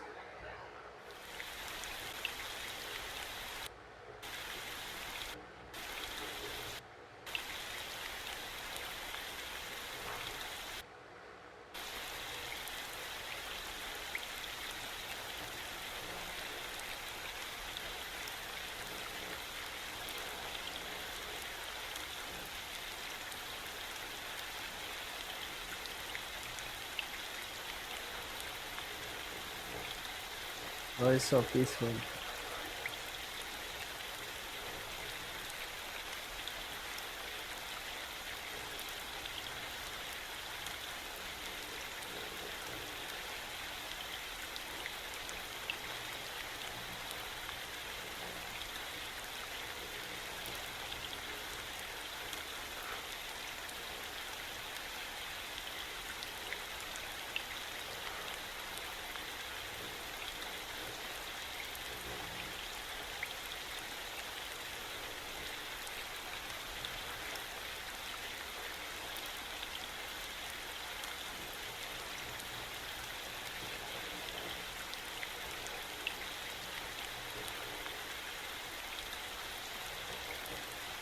Oh, really, princess?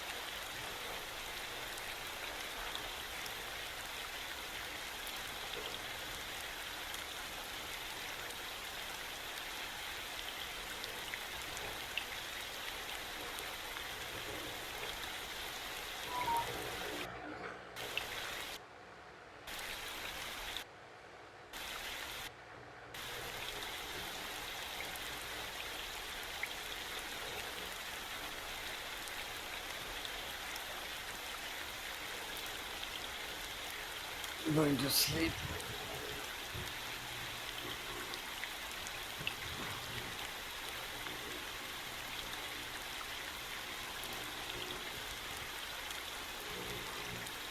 Camera frozen again. Oh man.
Oh, it's working.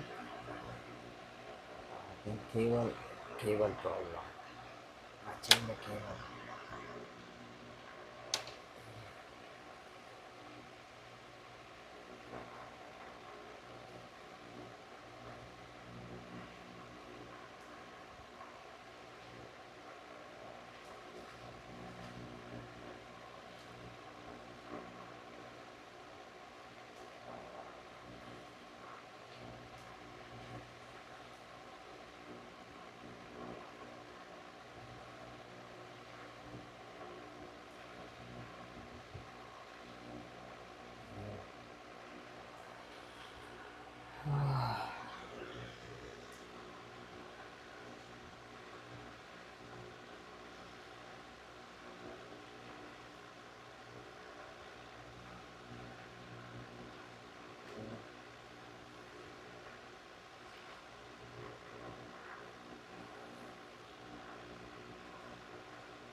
It's frozen.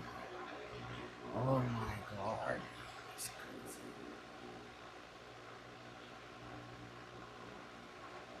I can see. Yeah. This is happening.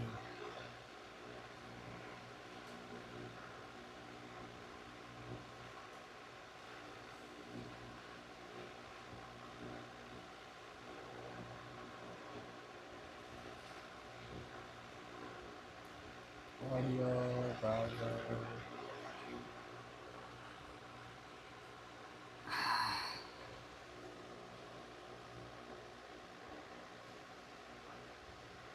Video capture.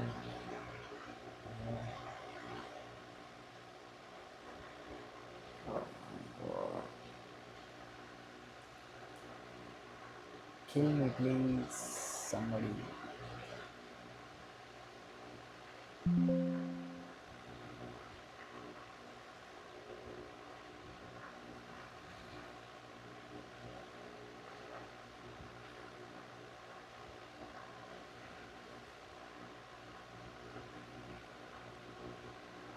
Oh.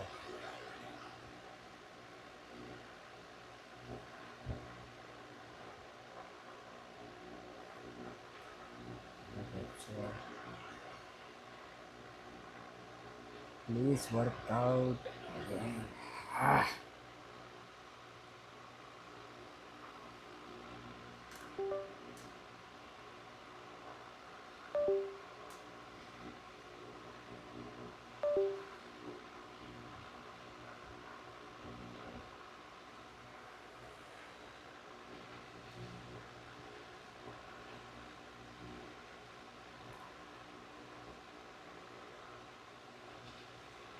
I think I'm doing something wrong.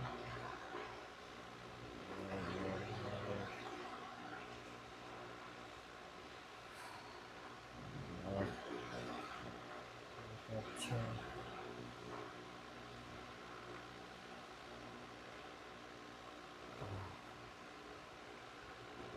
Let me log this thing.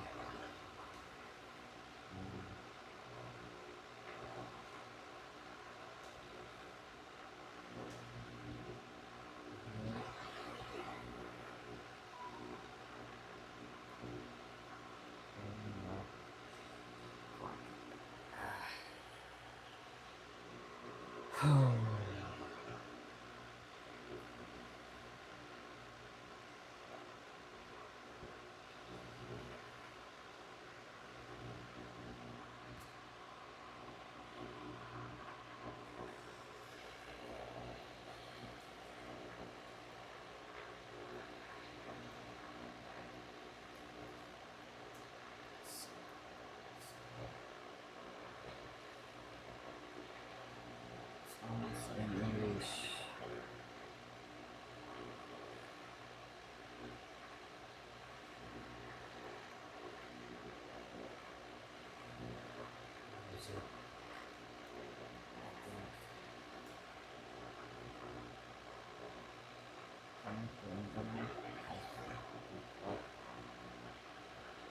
What happened to internet? Yeah.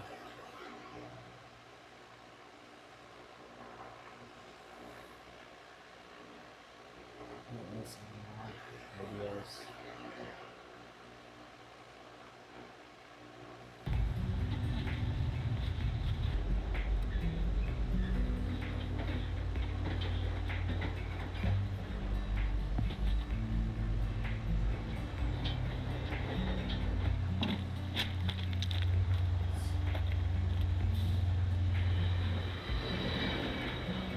Play this thing, chat.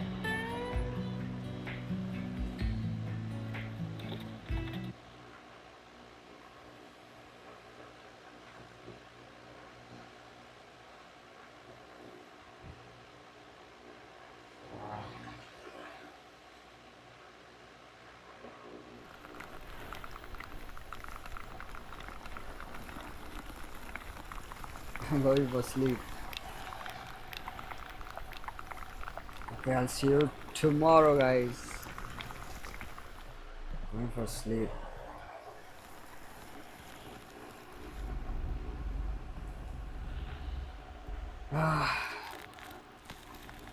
It's gonna sleep here. No cap.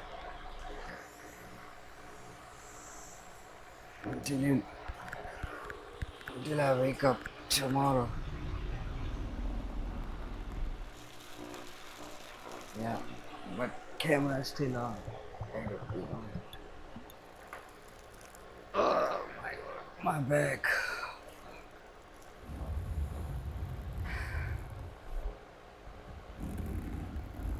Let me turn this light on.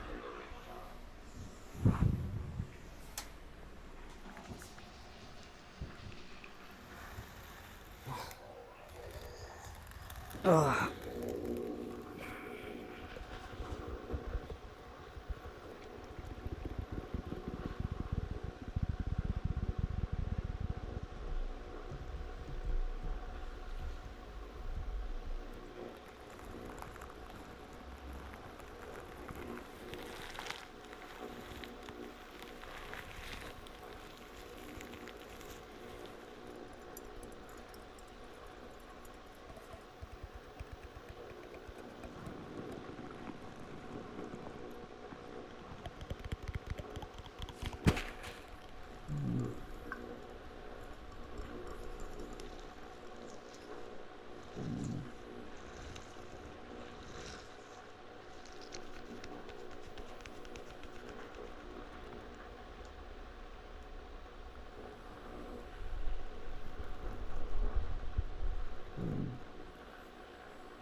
What I really like about my job is that it gives me an opportunity to go and talk to a lot of people, meet different stakeholders, be it internal or external. What I do is I communicate. I communicate the value that we bring to the table.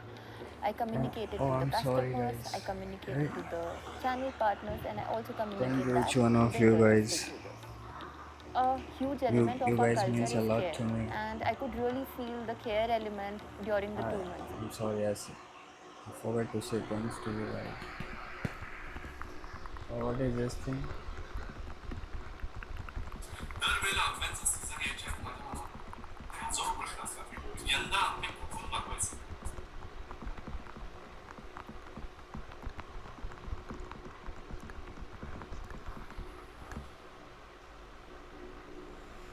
$0.50.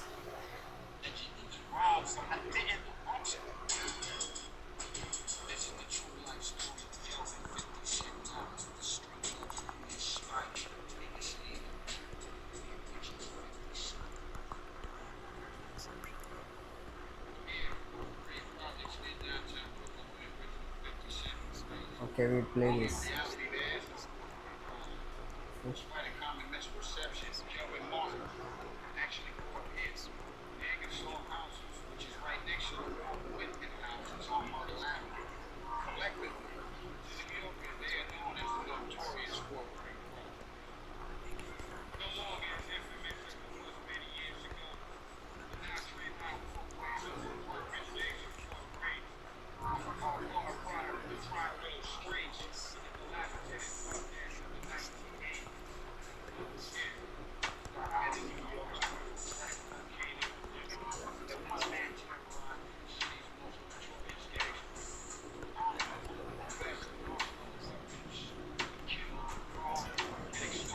Oh shit, my laptop sucks.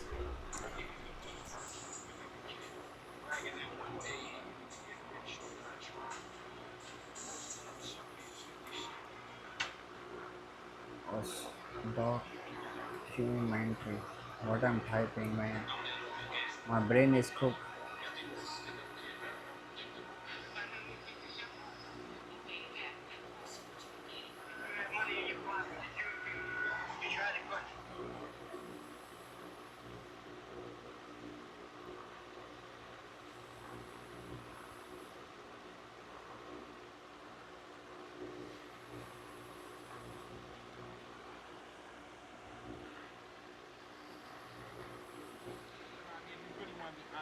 I mean, the suspect allegedly robbed somebody I ain't robbed nobody. If I allegedly robbed somebody, how they gonna charge me with attempt robbery? If I attempted to rob him, I didn't rob him. What the fuck was I locked up for?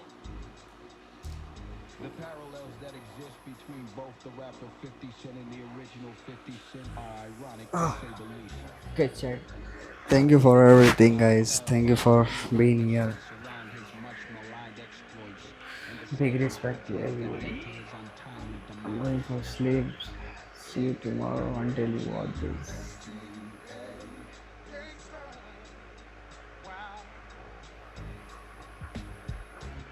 Fuck my bad.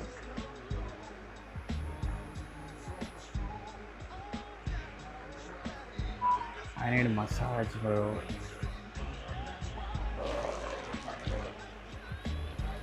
Oh, fuck.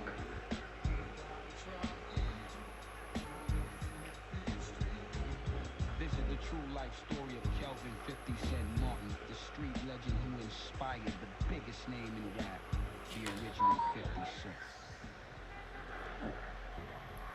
I'm here at Fort Greene Projects near downtown Brooklyn where the original 50 Cent was raised. Only in reality, there is no Fort Greene Projects. Despite a common misperception, Kelvin Martin actually grew up here in the Ingersoll houses, which is right next to the Walt Whitman houses on Myrtle Avenue.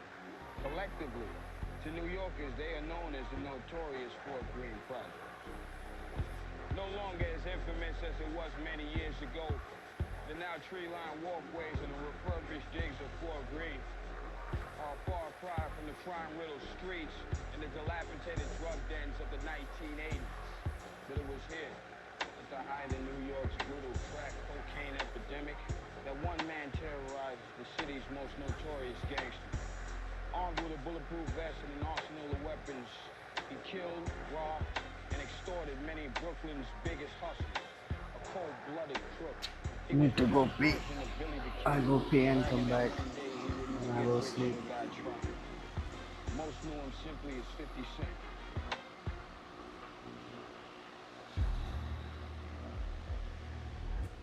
I'm laying up against Fort Greene Project. 50 was a stick-up kid, very unpredictable. Everybody knew 50 Cent was? He made it out of this also, but you can get it. You had money in your pocket and the jewelry on. You tried to cross the street to boy. I need some torch lighting. There's a lot of people walking around now with scars on them because of 50. All this fighting was in the biggest thing in the race. Cooking. Because of 50. Straight robbing people. And some I'm people cooked, ain't Chad. here because of 50. Oh shit, yeah. He blasted people. He was a little short guy. Short guy, you know, small. Like 5'2", maybe 120 pounds, man. So for what?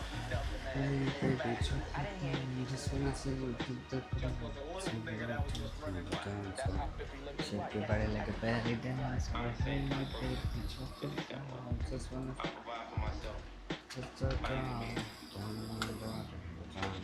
shake your body like a belly dancer. The area of Fort Greene, Brooklyn, where the original 50 Cent grew up, has My changed a man. lot over the years.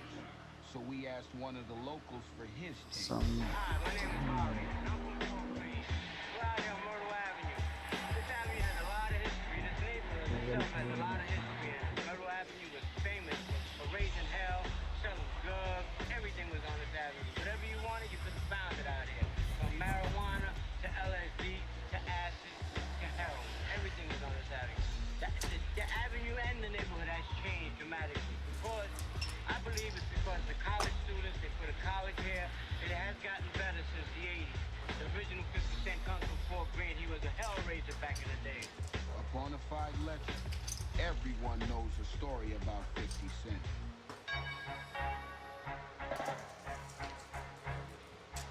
The craziest story I heard about 50 Cent, like I said, this is just a story. He was going up and down Myrtle Avenue to every liquor store, picking them up. I mean, he would go from one liquor store to another, to another, to another. Just robbing. He would have $1,000 in his pocket, and he would still stick up another liquor store. You know, he was just like that. He didn't care. He didn't care. I don't think 50 Cent cared about 50 Cent. And like I said, the story was he went from liquor store to liquor store, right up there on Myrtle Avenue, in one day. And he was walking. He had no car. He just went walking from one liquor store to broad daylight.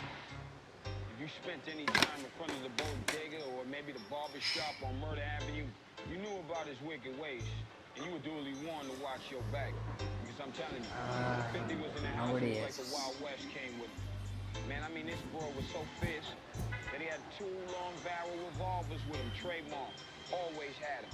He was like a modern day gunslinger. His lethal teenage reputation was for living La Dolce Vita. But not only that, he had a bloodthirsty aura to go along with it. Some people say he like robbing fat cats, pimps, hustlers, other dealers, and also purportedly rap celebrities. 50 would usually hide out here in the Albany housing projects after one of his cases. DJ Scratch, formerly of EPMD, remembers him well. Everybody knows, except for the new generation.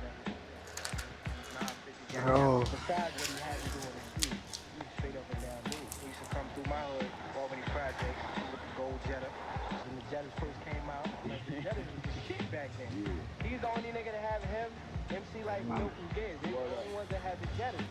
Rap pioneer Eric B. was a friend and confidant of 50 Cent. I met 50 probably was in 86, if I'm correct. 85, 86, around there. 50 Cent was just anybody and everybody. Your next door neighbor, the guy you hear about, the street legend, your friend, what I'm saying, your brother. There's so many different 50 Cents, you don't know which one came to the party. Oh man, I heard people say a long time ago, it's like, it's a certain niggas, they like, There's such a thing as a first in a man, he was it.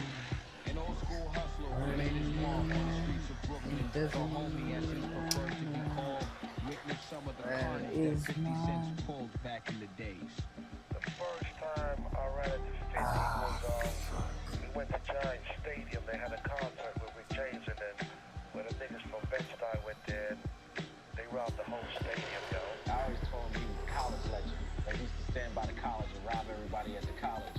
And all the guys that I knew from Long Island used to, yo, 50 better not run up on me. Then I'd be with 50. 50 said, Eric, I robbed that dude, I robbed that dude. And I'd laugh at them like for the rest of the week. Another close associate of 50 Cent was the notorious one-armed monk, a former fence from New York's 42nd Street Diamond District. Alright, I'm gonna tell you about 47th Street. 47th Street is like this. It's a place where anything like chat, I want to tell you something. steal, rob, take off I'm the saving street, some money, man, for motherfuckers bring it travel. up there. You know what I'm Wide, saying? It's like a Manhattan fence. I will start saving Really watered for down, travel. but nobody know that. And like a lot of people I met, Next time travel, they through 47th Street. Either like they look, you they can done see. robbed a jewelry store, they done robbed something, and they had something worth a lot of money. There might be like 2,000-3,000 rupees. I'm gonna travel with this. People say save, I'm trying to save, so Give them some money or whatever. And if I couldn't buy the stuff or it was too expensive, I would send them to one of the jewelers who I work with. The Bonnie to 50 Cent's Clyde, Cheryl Blackie Ray. I'm always honest to you guys, you know. Starting saving for so I can travel more. One of my friends had an altercation, and I was pressing him to do something, like, get at this guy. But I need money a little bit because my money is finished. We knew who picked the watch up, so it's like, come on, get your watch, man. Why not get your watch? Because I need to go and drink some chai. I don't know where he came from, but he was telling me to mind my fucking business. So I'm basically removing some coins. And we had a little thing, we had some words, and that was it. And the next time I wish my mom not gonna wake up, otherwise she gonna kill me. What's up? And from then on, it kind of clicked because we knew the same people. He'll roll by himself, or sometimes he have some little guys little than him. I remember one guy he had, they called Need him 10 rupees. 25 cent or something. Somebody little than him, he had a little dude with him. Every time I saw him, he Okay, I'm was by done. himself or he had followers. I'm going for toilet and cup of tea. Coming back, chat. Dude, he had followers, or he was moving so fast by himself. deep anybody. He used to come through by himself. with mad niggas. Nah, he used to come through by himself. Word. I never saw 50 with anybody. Anytime I saw 50, I always saw him Never. by himself. Never. Wow. And you know back then, back in the 80s, you come to a nigga Wolfpack. project, you coming like, especially if you coming to see a chick. You know what I'm saying? Especially like that chick might not be fucking with niggas in a project, so a nigga from outside the project. Wow. You know niggas be mad about that. Stupid. He never got no feedback from nobody. How did Calvin end up with the name 50 Cent? I don't really know how he got that name 50 Cent, but I expect he got it because he was a short guy, because he was little. I think he got it from shooting dice one day. He made a bet of 50 cents, and they say he walked away with $500 that night. Was he locked down when he changed his name? I think in jail he might have got a wind of the 5% Nation, but when he came on the streets, he might have got into it deeper, because in the 80s, 5%ers was like the Crips and Bloods is now. It was like something to get into, and some people took it seriously, and some people played with it. That was the thing to do in the 80s. You know what I'm saying? It's either you on the left wing side or you on the right. Or you rocking with the righteous people.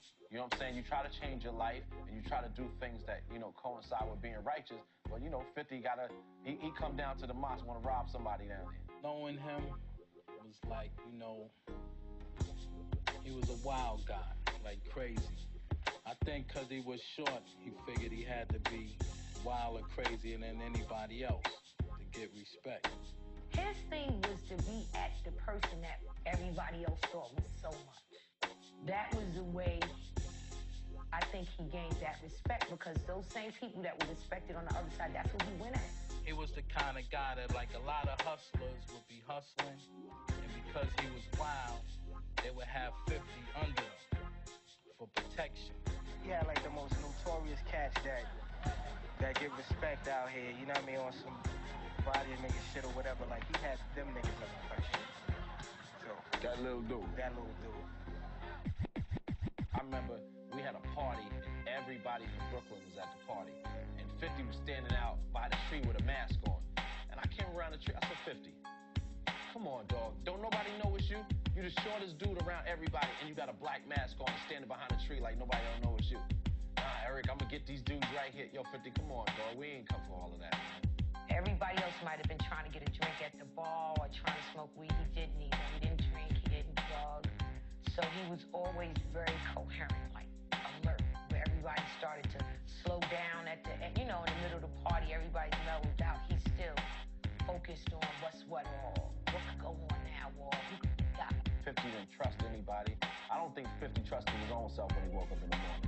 He didn't trust anybody, and he always felt that everybody was out to get him. He would always keep his gun on you. 50 was a little short guy. A little short guy that carried two guns. A 4.5 long and a 357 long. The guns probably were bigger than 50. He just thought he was I don't know the right word, a gun, you know, like a connoisseur of guns, you know, taking it apart, putting it together. That's how 50 lived his life. It's either you kill or be killed.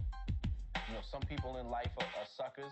Some people are some people are robbers. You know, some people are murderers. You know, 50 thing is, yo, I'm gonna get you before you get me.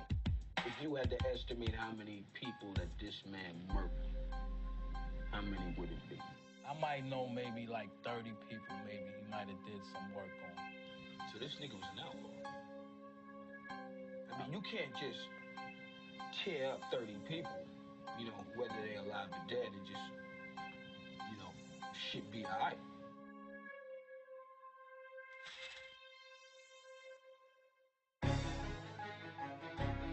Whatever it was that made Kelvin Martin tick. Eventually, a stint on New York's Rikers Island seemed inevitable. Locked up in the facility's infamous C-74 Juvenile Detention Center, young Kelvin Martin found himself in harsh but familiar territory. The first stop on what seemed to be the path of a career criminal. 50 Cent held his own amongst the band of teenage wolves that ran the jailhouse. One of 50's prison mates was James Roseman, a.k.a. Jimmy Henchman. When I met him in jail, I didn't even hear nothing else about him until after he left, you know, the penitentiary. The scenario was kind of, you know, I ran, you know, C-74 on the Jamaican side, on the West Indian side, and who he was running with was a bunch of Bed-Stuy and Brownsville guys. So when y'all seen each other, there was a mutual respect there? 50 was one of them cats who, not knowing who I was, and I had some jewels on. Stop playing, try to press me. He didn't even try to press me. The fact was that I seen him talking to a few dudes trying to ask him who I was and why was I allowed to have so much jewelry on in C-74. Saying word. So in fact, that's what made me kind of notice him. Right. You know what I'm saying? Because when you adolescent, especially when you're in them youth camps like that, you kind of got to be alert and know, you know what I'm saying, fill your surroundings out at all times.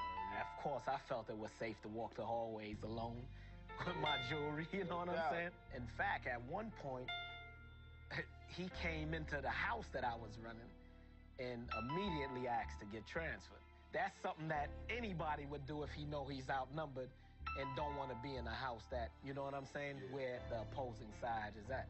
I don't think it was more of a punk move, but it was a strategic move on his end. It's better to be safe than sorry. That goes for everybody. Oh, without a doubt. And that's how it was on Rikers Island. You know what I'm saying?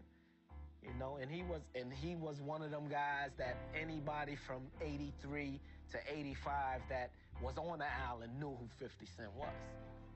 And he was a small dude, and I was a small dude too, but you knew that he had put his work in, though. You know, you just knew that. Did y'all ever cross paths after y'all two got released? I ended up doing like close to 5 years. In fact, it was 5 years, and he had went home. So he really made his bones at that time in Fort Greens and the surrounding areas at that point. You know, I started, guys would send me pictures from the streets, and I would see pictures of him and certain other cats. You know, they would show me pictures of them or send me pictures with him and them with jewelry on. And at that time, jewelry was a big thing. If you was able to wear a quarter-piece medallion, you had to be a bad motherfucker, if it was silver or if it was gold. Yeah. So, you know, when I'm looking at these pictures, you know, this is around like 86, 87, and I'm seeing 50 with a neck full of jewelry, you know what I'm saying, at Albee Square Mall, you know, which is one of the toughest neighborhoods, you know what I mean? You know, I was like, oh, so dude is making his bones. And he was wild enough on the island that you knew that he would probably, you know, put some work in on the street. And work he did. Not long after 50 Cent got home from prison, he got back into the same old rackets, but stepped up his game by linking up with a crew local hustlers called the Supreme Team. There was a crew called the Supreme Team from Fort Greene. That's where 50 Cent and the original 50 Cent originated from. What it was, we was all friends and family. You know what I'm saying? So it was like, you know, Rap, Supreme are my dudes, and these dudes were under Rap and Supreme. From the Lugo brothers in Fort Greene to the Supreme Team that ran with 50 Cent and the whole crew. If you go back and look at the history, and on our Paid in Full album, 50 Cent is on the back of our Paid in Full album. You know what I'm saying? Supreme, Rap, you know what I'm saying? 50. You know what I'm saying? Those were their dudes. You know what I'm saying? Supreme and Rap, those are my dudes. And this was an extension of the family. He didn't have any parents. He didn't have no upbringing. No raising. He was raised basically in the street. Rap was 50's mentor. You know what I'm saying? And Rap taught 50 all about the streets and the ins and outs of the streets. Supreme Brother Rap is one of those guys that you've never met in your life that feared nobody, nothing, and nothing at all. You know, that was his thing. If you was the police, or if you was the nigga next door, yo, dog, you respect me and I respect you. But if it's on, it's on. Used to be shootings out here every night. You find at least one body on this avenue every night. They were trying to put back into the community, you know, like they would rent a store, you know, and try to put back into the community. But at the end, I think the crack epidemic got everybody.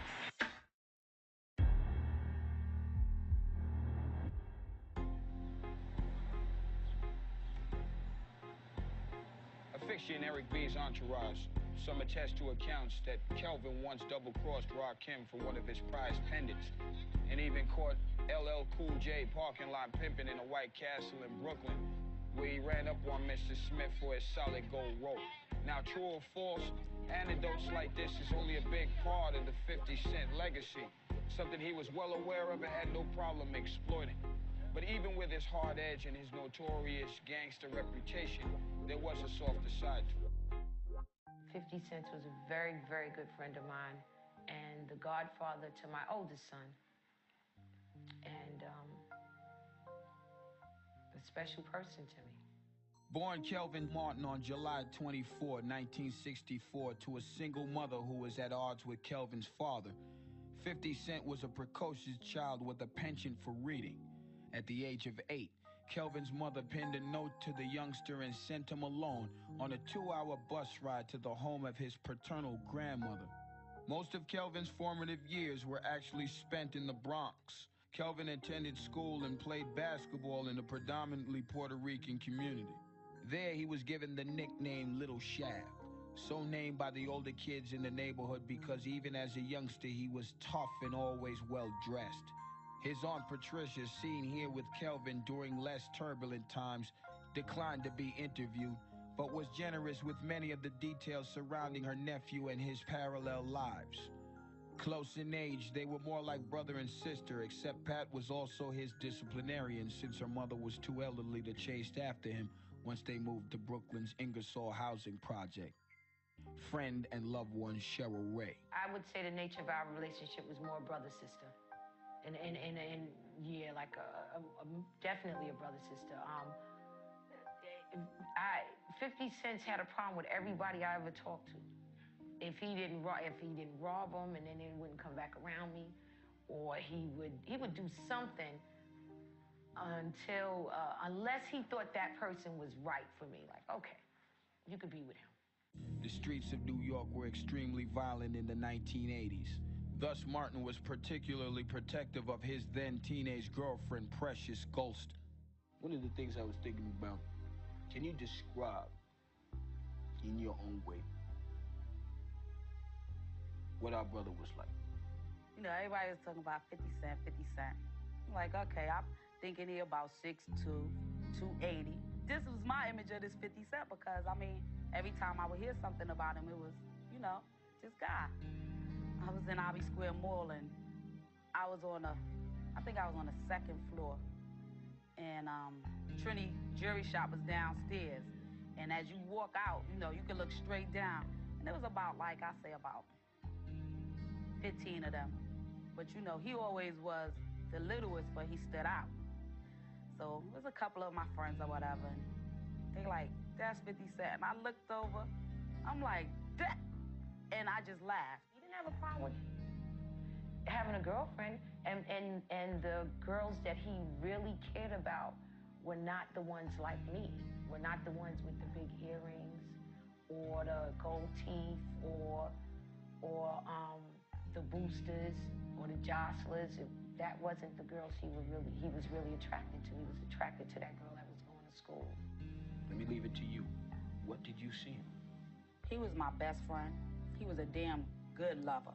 He was a compassionate person, very charming, loud, good-hearted. He had the kind of sense of humor that would just actually charm Halle Berry mama shoes off. And one thing about 50, he laughed about everything. Laughed about any and everything. Everything was funny to him. And he'd have a good time. His thing was, yo, let's go to the party, let's have a good time. Then he'd be like, oh shit, there go them niggas over there, I robbed him and him. Yo, let me go get my gun. I mean, he always was a happy person. Bad situations, he still made him happy. He always had a joke, something behind it. It wasn't like a depressed moment for him. Why did he have so much beef? I mean, I have heard a lot of things, but his street life, I never was involved with.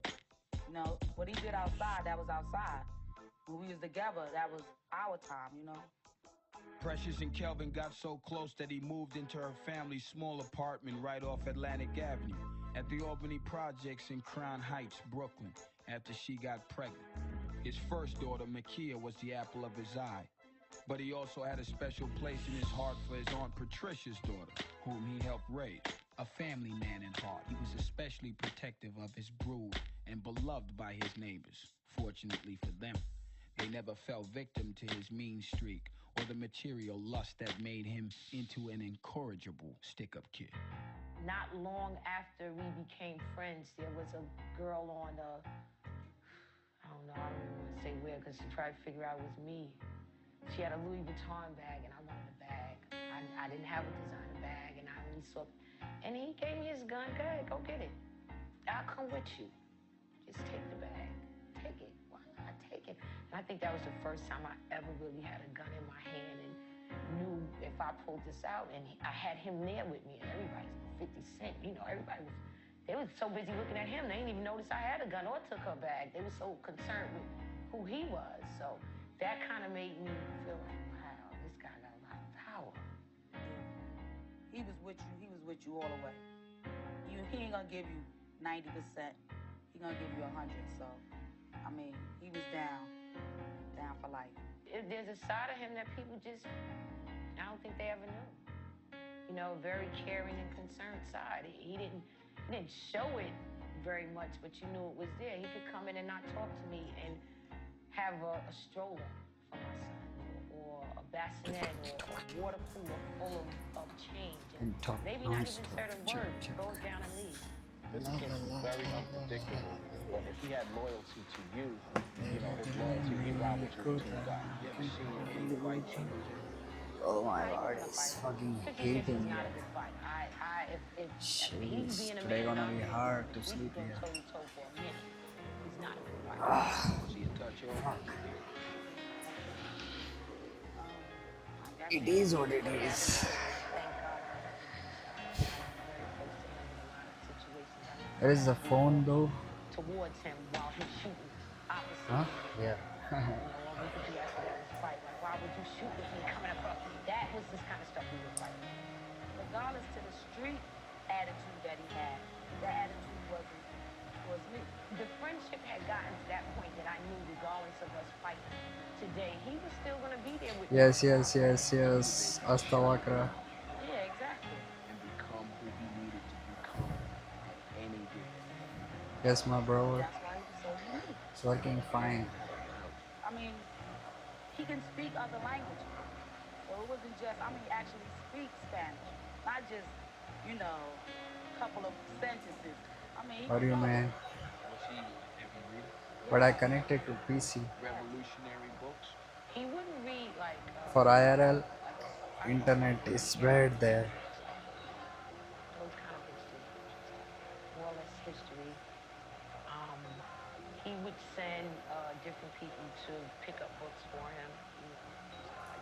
50 wanted to be everything. You couldn't tell him that he wasn't. He wanted to be a rapper, he wanted to be a DJ, he wanted to be a stick-up man, a getaway driver, you know what I'm saying, police officer. He wanted to be any and everything.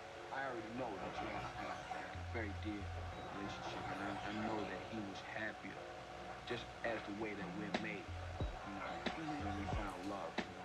But I have to stream more, bro. oh, my family loves it. My mother, my sisters, I mean, they love it. But yeah, I'm sleeping right now. If you want to watch, you can watch the stream. Had a one-on-one conversation. I wouldn't care if it was me, whatever. If you knew him, you knew beyond anything that he had a big old heart. He wanted to be wealthy. Bro, it's fucking hot here. Oh, it's frozen? No way again it's frozen. Oh my god. My picture is frozen, right? I knew his brother B, and I knew he had a daughter. That's because of hate. Kelvin's second daughter, Shakia, never had the opportunity to meet him, but is a huge fan of the rapper 50 Cent, yet knows little about her dad except that he had a ruthless reputation. I spoke with her and her mother about the original 50 Cent. Let me ask you a couple of questions. It's because of hate, I think. What kind of stories you know? Fuck this. I heard many More good than bad. How many More times bad than I'm gonna good. feel this? More bad than Does it matter to you? I was blessed with the opportunity of meeting 50 Cent's this woman, the old lady, and his daughter. I ran into them. They came to one of my shows and shit, you know. And I really like when I met. I was excited that they were excited. You know what I'm saying? Because I took like when the people you grow up like. There's a lot of names I could have picked, man. It's a lot of them out there. See what I'm saying? And I picked that name, and I think when the world says 50 Cent, that she smiles and she's happy. That's my daddy, you know. It reminds her that he was a special person. Regardless, you know, to how people view your situation, hell yeah, he's special. I see it this way, like everything happens for a reason, you know, so like 16 years later for, 50 Cent the rapper to come out and, out of nowhere just, take my father's name. It was a reason for that. It's back. I had a little bit basic knowledge. Of who our father was. And if those people who didn't know, who didn't get a chance to come across this guy, understand, and that's the significance. Because I knew everybody wouldn't know who 50 Cent was immediately. Not everybody, but there's a class of niggas out there that know exactly who you're talking about and have 100 stories for you. What was your biggest thing? Audio, what was his biggest To be honest with you, you feel no one. From police to the boys up the block, around the corner, down on the other side. You don't fear them. But they feared him. Yeah, quite a few people did. 50's biggest fear Fuck me. was being blown up because we talked about the way he would die. And I thought somebody, I said somebody's going to strap a bomb to you. I mean, they're not going to just shoot you because he had already been shot so many times before that. And I said, they're not going to shoot you. They're going to strap a bomb to you. Let your ass just blow up to pieces.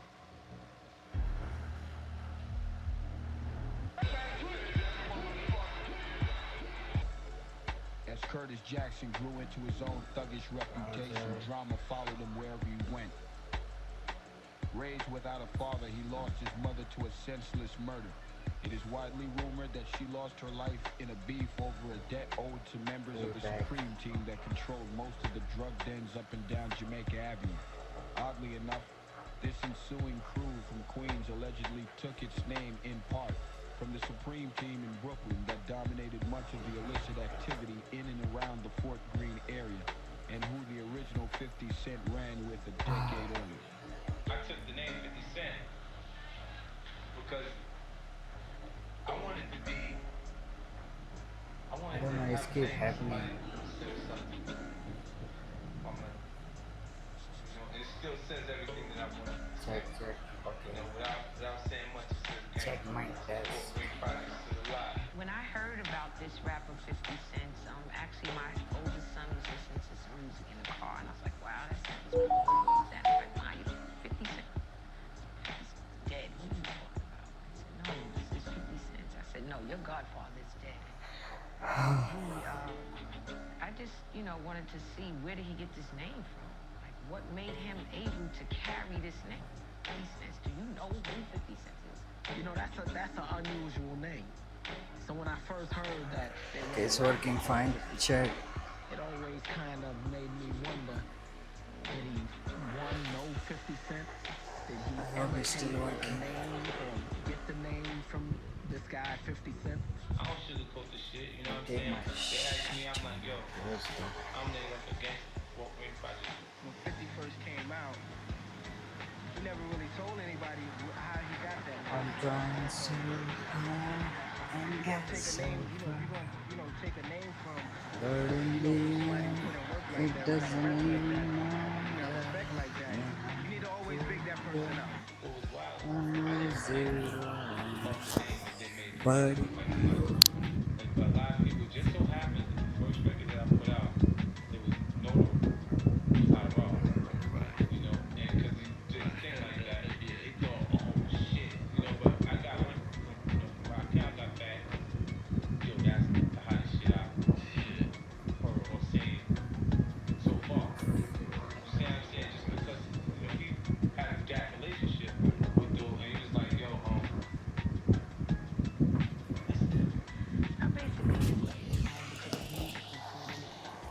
doesn't even I saw him be matter. a very good artist, and he was maintaining the 50 Cent's name, but on another And then so They are from another era. They old niggas. You know what I'm saying? It's like 12. I'm coming out of the strip when I was 12. My mom, that's when I started. I don't know his history. I don't know what he did in the streets, but I know he's a good rap artist. You know, if 50 Cent was doing rap, I would see him being good like that. Considered by many to be one of rapper Jay-Z's primary mentors in the streets of Brooklyn, Calvin Klein got his nickname from the original 50 Cent and was one of his earliest partners in crime. Fresh off a 15-year prison bid, Calvin speaks to us about his old friend from a federal facility down south. The artist 50 Cent and the 50s I know, I mean, the comparison that I was seeing them is that, you know, the drama that circle around their life in general. You know, I see son go through a lot of trials and he got a lot of controversy built around him, you know what I'm saying? And, you know, that's the same way that, you know, the original one had. The people from that world, the niggas from that level, understand it and they respect it.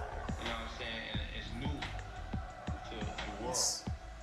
You know, because everybody was Okay, my brother. and that's why I got to constantly remind them. You know, he does it now, but he wasn't doing it at first. You know what I mean? Okay, my I guess he brother. didn't know that Astagfirullah, bro. people knew about 50 like that. I love to see you here, bro. Because 50's from Queens. My bro, my bro. Brooklyn, You know, my bro. which is kind of hard, but that's a big honor. You know, on 50, God bless his dad, from Queens nigga to Keep streaming, man. Fuck it. don't happen. You know what I'm saying? Either it's rap or just on some street shit. You know what I'm saying? So, love 50 for that. Like, that's my dog. His presence is definitely bigger because I chose to use that name. And that's what makes it special. If I name myself fucking Al Capone, that nigga would shake my hand. You see what I'm saying? If I ran into this nigga, or you name yourself fucking Gotti, still the nigga out the sun, you take a shot at it, hey, champ, like it, man. I'd rather you rock with a black dude than you rocking with, you know, John Gotti and all these other dudes. You can't really relate to what they do. You know what I'm saying? Yo, if you're gonna idolize somebody and you wanna rock, you know, where 50 Cent took the name, you know what I'm saying? I'd rather you rock with 50 Cent, you know what I'm saying? Or Fat Cat, Pappy Mason, or all of these different dudes that had different elements from the street that are really strong, but they are great people all the way around. Of course, rock with them.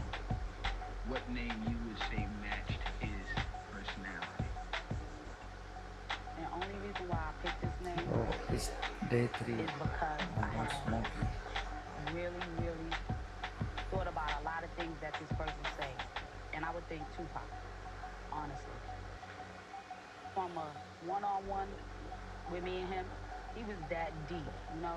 I mean, the words that he would say, I never heard nobody else say them words until I started listening to Pop. In contrast to today's rapper, not saying any names, you know a brother, we're talking about a brother who was really like that. And then we hear lyrics about portraying a certain lifestyle. Was he more true to what's being said now back then? He's more realer to what the rappers rap about than what the rappers really be about now. If you listen to some of Biggie's music and they talk about snatching change in the Roxy's, I don't remember any of them, and I was there, snatching change in the Roxy. You see a lot of different artists that come out and they'll tell you, you know, I'm like this, I'm from the hood, or I'm like this side dude, you know, I'm gangster, whatever. But you can tell as soon as you look at them niggas, not from that vein. You know what I mean? Because they got to emulate what they was afraid of. You know, see, they with his face tough all the time, shit like that. You know what I'm saying? You see me grinning most of the time. Rightfully so. With over 12 million albums sold worldwide, multi-million-dollar sponsorship deals, and a litany of other lucrative ventures, it seems that Curtis Jackson has a whole lot to grin about. Writer and pop culture pundit Torre explains how 50 Cent was able to make crime pay in Middle America. 50 Cent is just providing you the image of the drug dealer, like nice and packaged and glossed, and you know, you can take it home and like, wow, he's a real hardcore crack dealer from Queens. Since 12, I learned to provide for myself in that situation.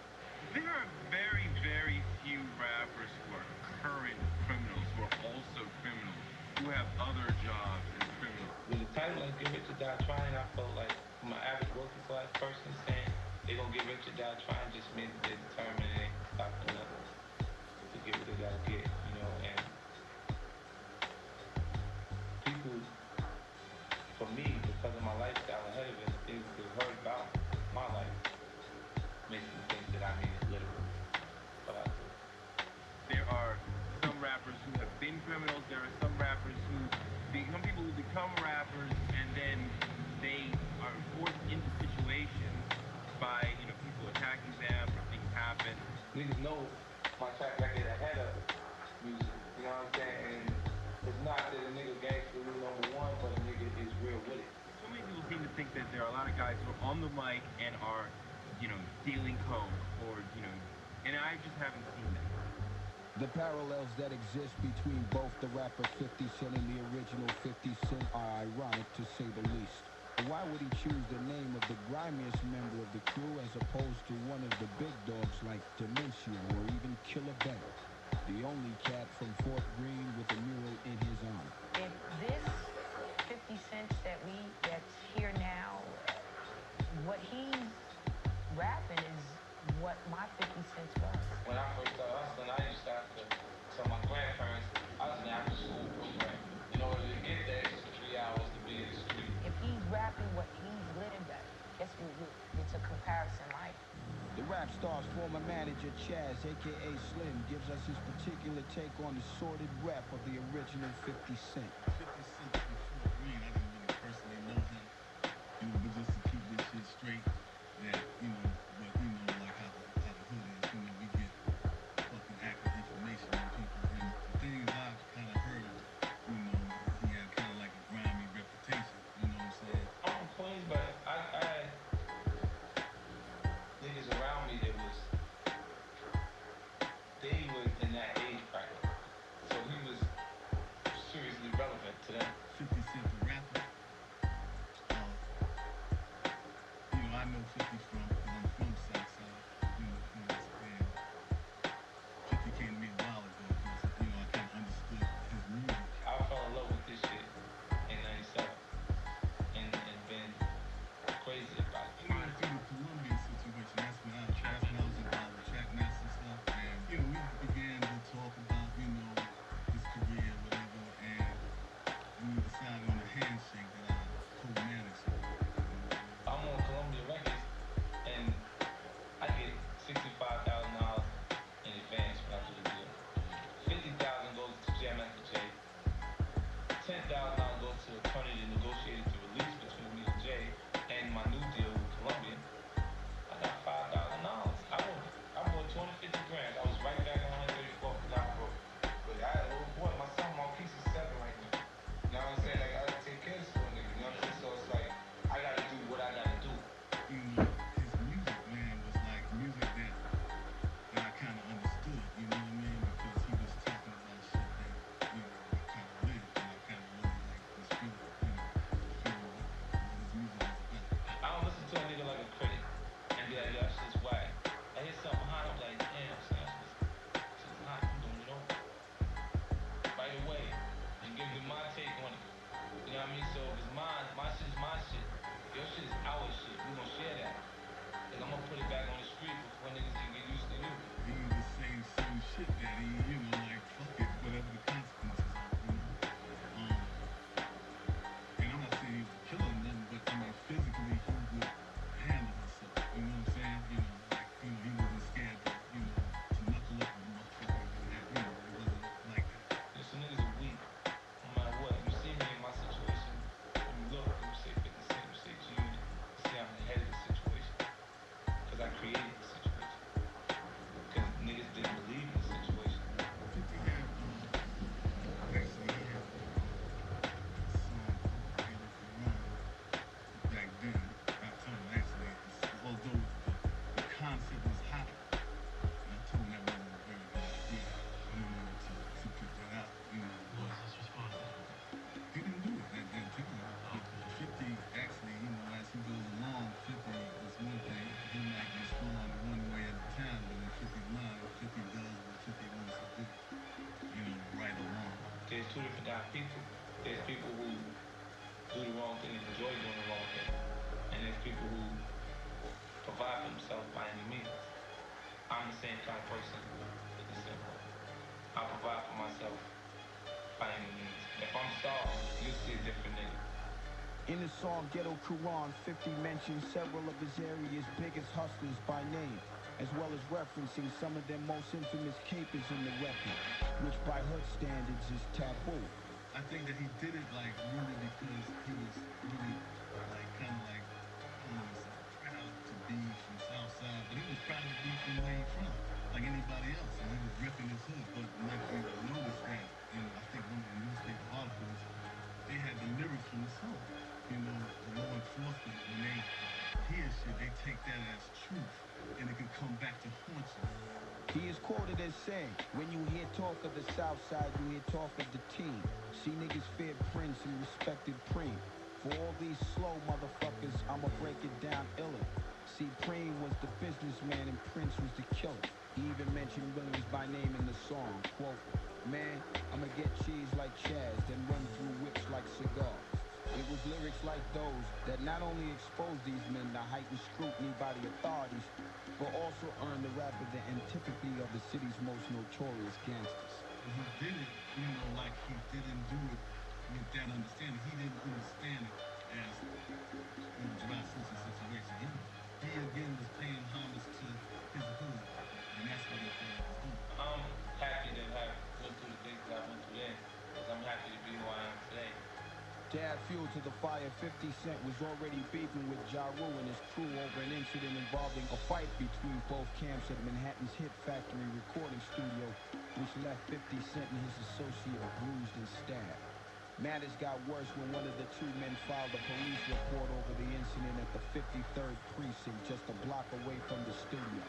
After speaking to an attorney, someone was convinced that by filing the report, they could win millions in a court settlement instead of a few $100,000. 50 Cent was then labeled a snitch by old guy.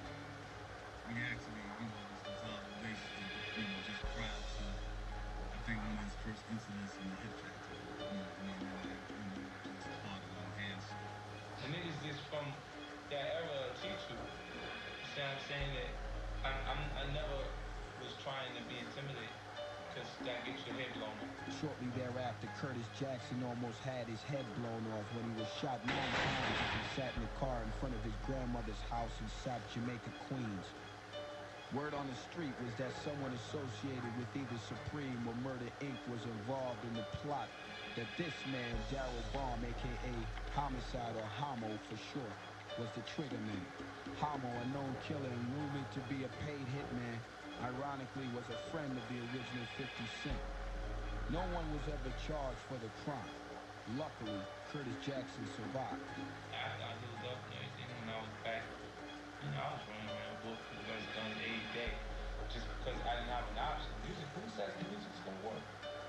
You know, to this point, it's always ended up in another space for me. You know, this is the third deal I'm doing right now. The Shady Aftermath. I said, this gotta work now.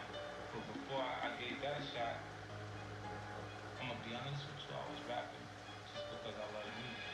On the hit single, Many Men, 50 Cent says, quote, in the Bible it says what goes around comes around. Homo shot me, 3 weeks later he got shot down. Now it's clear to me I'm here for a real reason, cause he got hit like I got hit, but he ain't fucking breathing. He even implicated Chaz on the record, but by his other nickname, Slim. Slim switch sides on me, let niggas ride on me, thought we was cool. Now you want me to die, homie? I just wanted to clear something. You know, I'm on the same side that I always been on.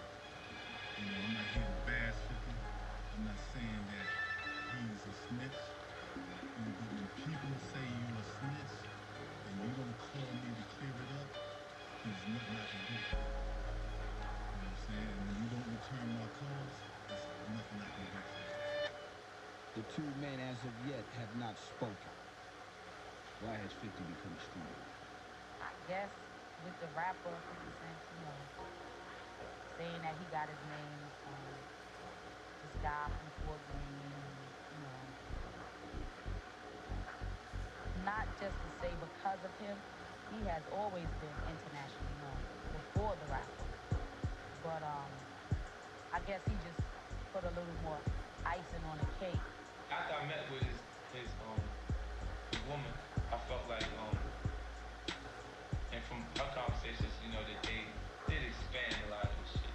You know, of course it was gangster that they say it was, but a lot of shit they added to it. 50 Cent, the rapper,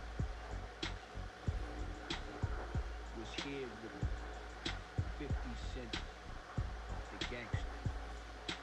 Would they get along? They would probably get along, but 50, the gangster, would probably try to extort him for using his name. I could see that.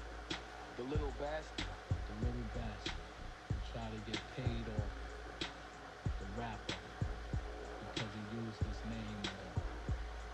I'm 50, you're not 50. It would start like that. And then it would be money involved. He would start it so he could get some money from the rapper.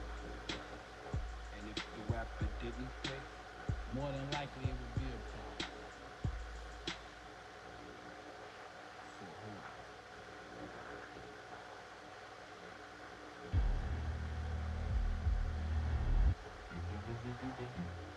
In time, Kelvin Martin graduated from petty larceny and started looking for the big score. 50 was a thorough nigga. The late 50, and I'm talking about, you understand me? No matter all the crap bullshit that he did, you understand me? He did it his way and no other way. Reason for me saying that, son, is this, yo.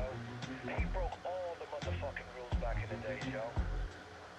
Back in the days, us niggas had certain codes that we go by. He used to say, man, fuck them codes, yo.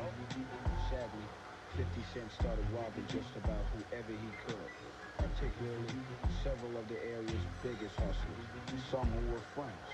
But needless to say, men like him don't have friends, just associates they haven't crossed yet. He violated the rules, you know what I'm saying? And, it caused a building, that was like certain situations, no matter how much you try to, correct it, I had so many people try to step in and try to, correct it. Certain situations, when you violate certain people, it's just like, there's no way of correcting that.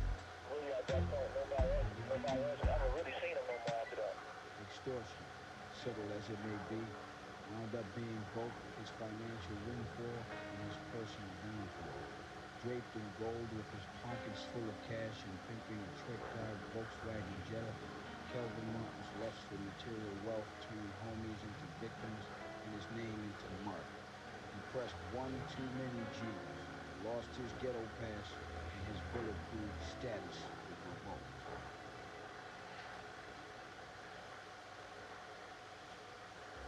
$50 Cent left Fort Greene and took solace up here in Albany Projects, where he was hiding out with his girlfriend. What really led to his demise? His enemies, they know they play. But his friends, like his soldiers, he trusted them. He trusted them so much that he couldn't even see that they wasn't real. You saying that you saw it? It was so good that I didn't. I believe why things got worse with him is his involvement with other entities other than what everybody else said. Not for his actions, but for his knowledge. Honestly, it is just my opinion. I believe that he knew that he was not going to be there very long. And it was just only it was like a day-to-day living. Beef got so deep for Kelvin in the streets of Brooklyn, he took refuge in the one place he could hide, the United States Army. He stayed in the Army about 6 or 7 months. About 6 or 7 months. Enough to go through basic training and then to have some type of job function while in the military.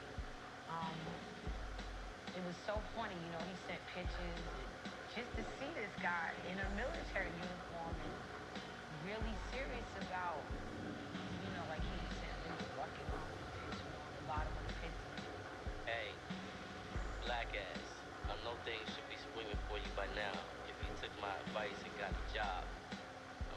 black ass so much I could cry. I want you to make some lookouts for me in court, because I don't want them looking for me yet.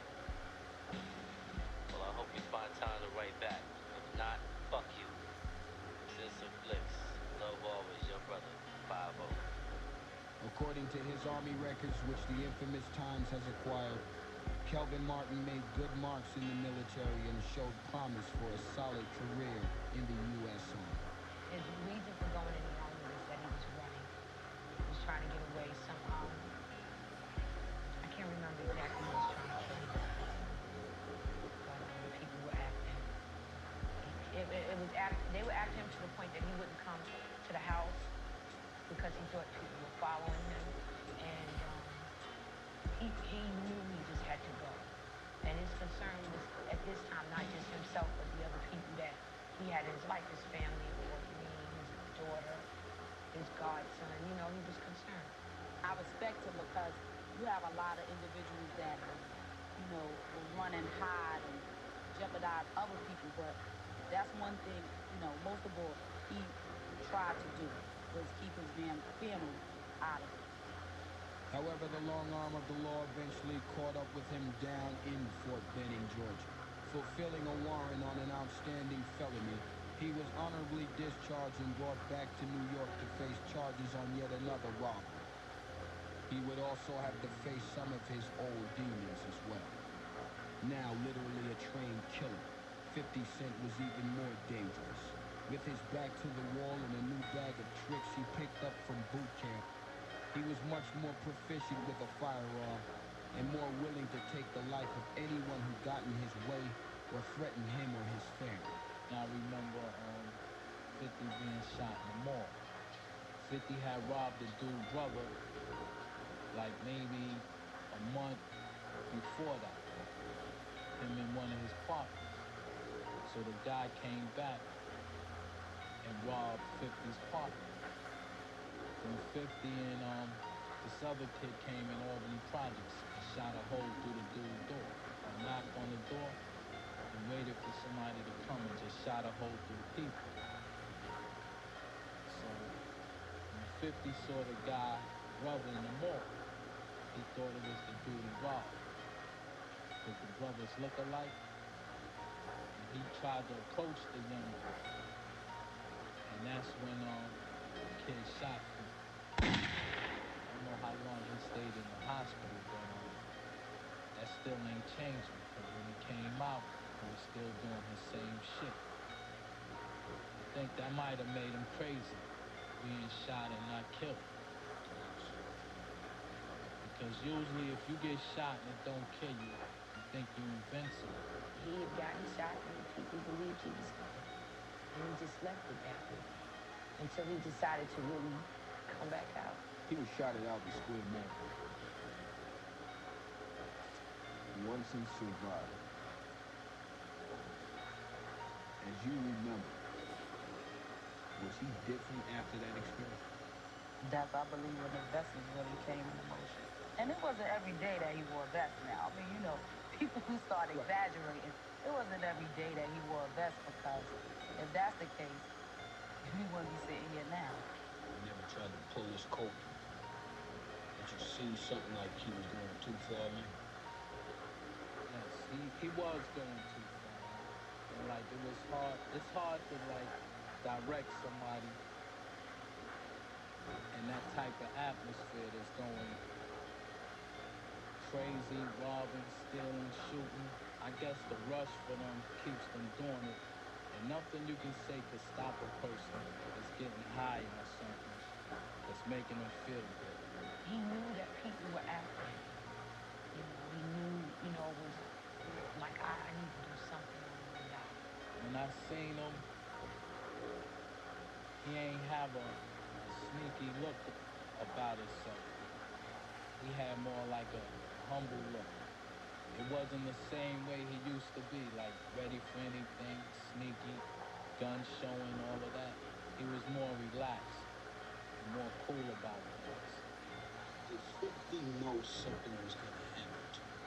Yes, he knew something was going to happen to him, because he came to Albany Projects to hide out. And when you got 5 boroughs and you've been doing a lot of shit in Brooklyn, it's not good to hide out in Brooklyn. But for him to run to Albany Projects as his last resource to hang out in, I think he felt something coming. Because he might have figured that would be the last place somebody would look for him. It's in the projects in Brooklyn. He felt it in his heart, in his spirit, and his soul, that he was going to die. I remember talking to him like it was yesterday, and he told me, he said, Eric, you know what? For 40 years, please listen to me. And he turned around and looked me in my face and said, Eric, please listen to me, man. I'm telling you, I'm going to die before the year's out. So either I'm going to get killed in the police car chase, or shootout, or somebody going to kill me. I'm telling you, dog, I'm going to live and live my life to the fullest right now.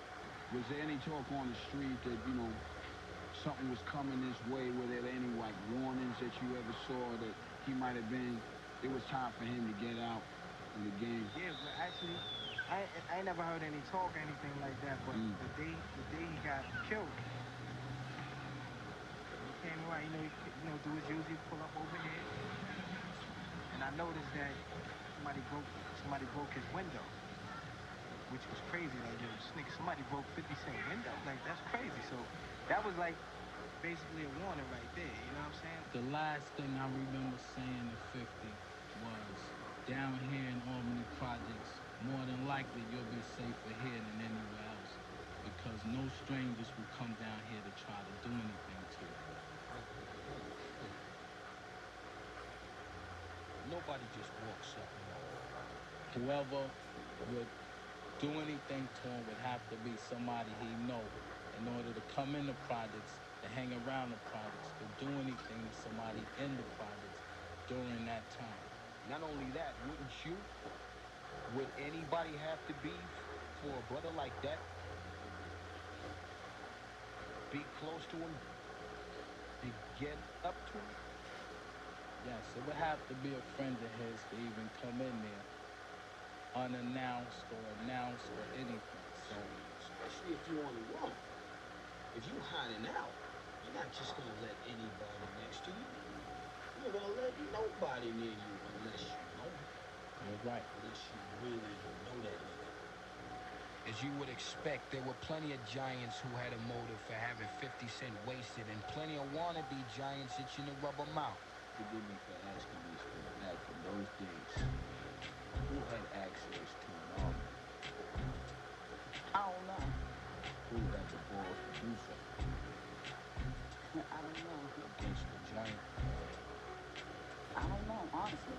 I know for me, coming from that neighborhood, being a mayor, it would have to be like a giant or someone who wants to be.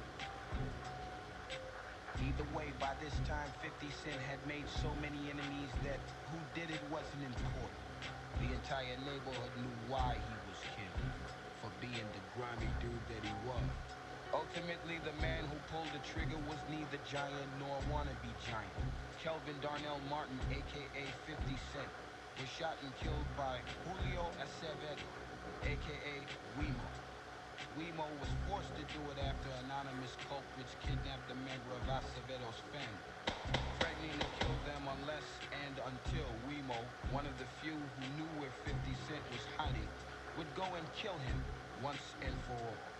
Kelvin was shot on Friday, October 20th, 1987, around 10 p.m. after leaving Precious at her 13th floor apartment in the Albany Projects. Minutes later, he was found alone and alive, but bleeding to death on the 7th floor stairwell by a neighbor on that floor who heard gunshots. Martin had suffered several bullet wounds, including one shot to the back of the head, and he was rushed to Brooklyn Kings County Hospital. There he was kept in ICU under police protection until his condition improved, and it was believed he would survive.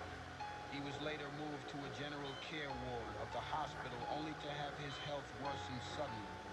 Kelvin 50 Cent Martin died on October 24th, 1987. He was only 23 years old. Were you shocked to find out that he was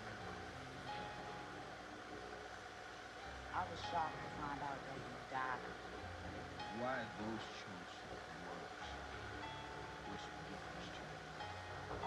To go in depth, it was from being ICU, you know, with the mask and the mumbling words and the police protection and coming back 2 to 3 days later, police gone.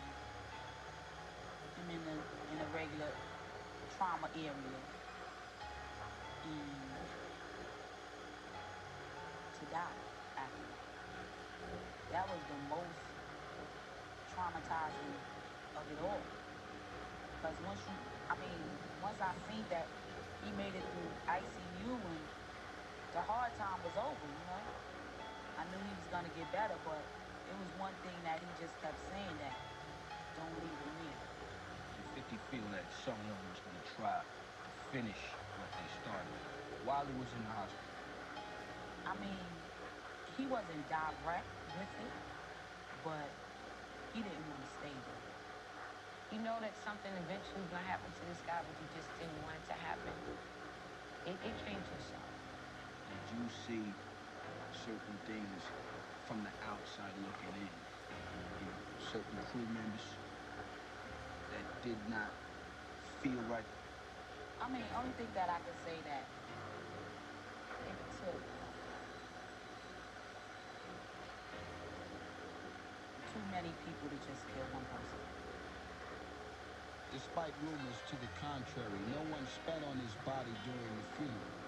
But his family did receive several threats of that nature, and a police detail stood watch during the wake and the funeral which took place at the Robeson Funeral Chapel. Also, he had not been shot 50 times as legend suggests, but he had over the years been shot a total of at least 24 times, over 9 separate occasions, as well as stabbed several times too. He sustained a lot of damage for a guy that stood 5'2" and only weighed $120.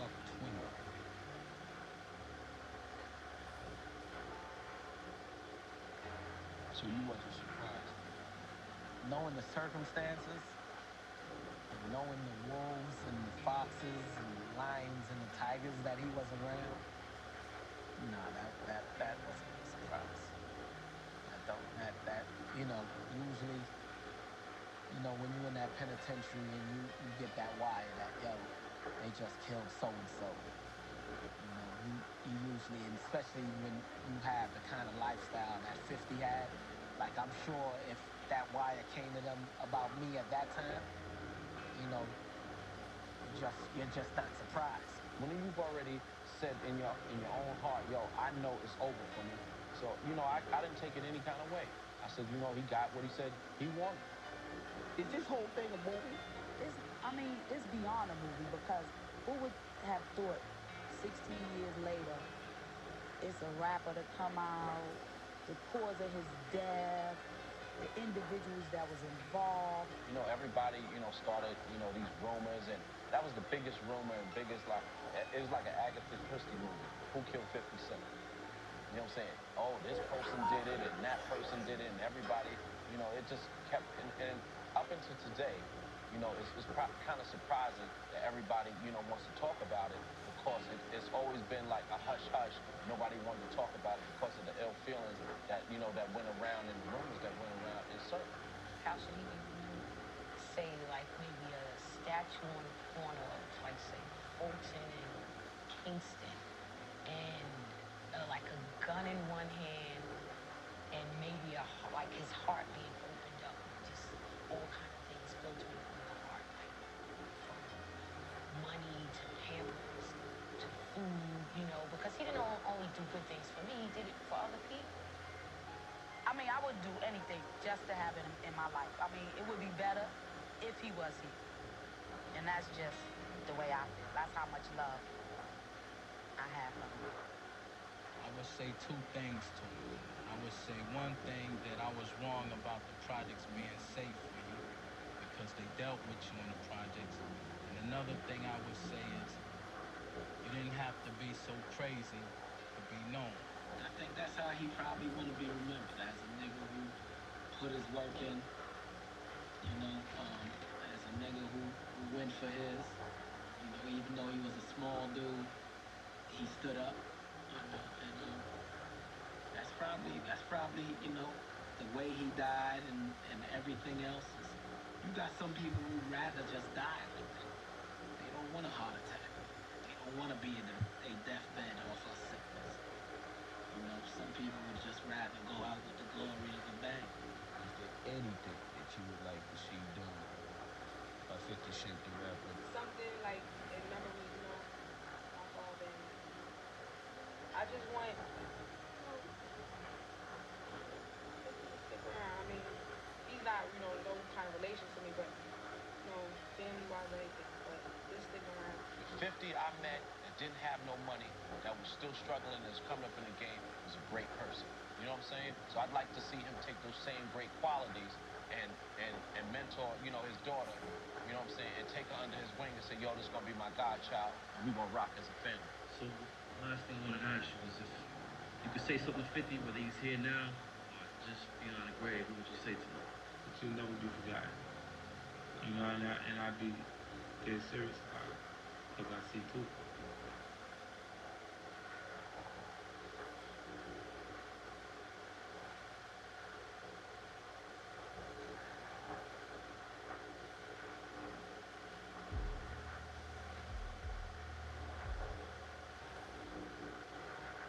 Sadly, because he died penniless and estranged from his family, our producers have made attempts to reach out to his loved ones to have a headstone put on the plot where he's buried.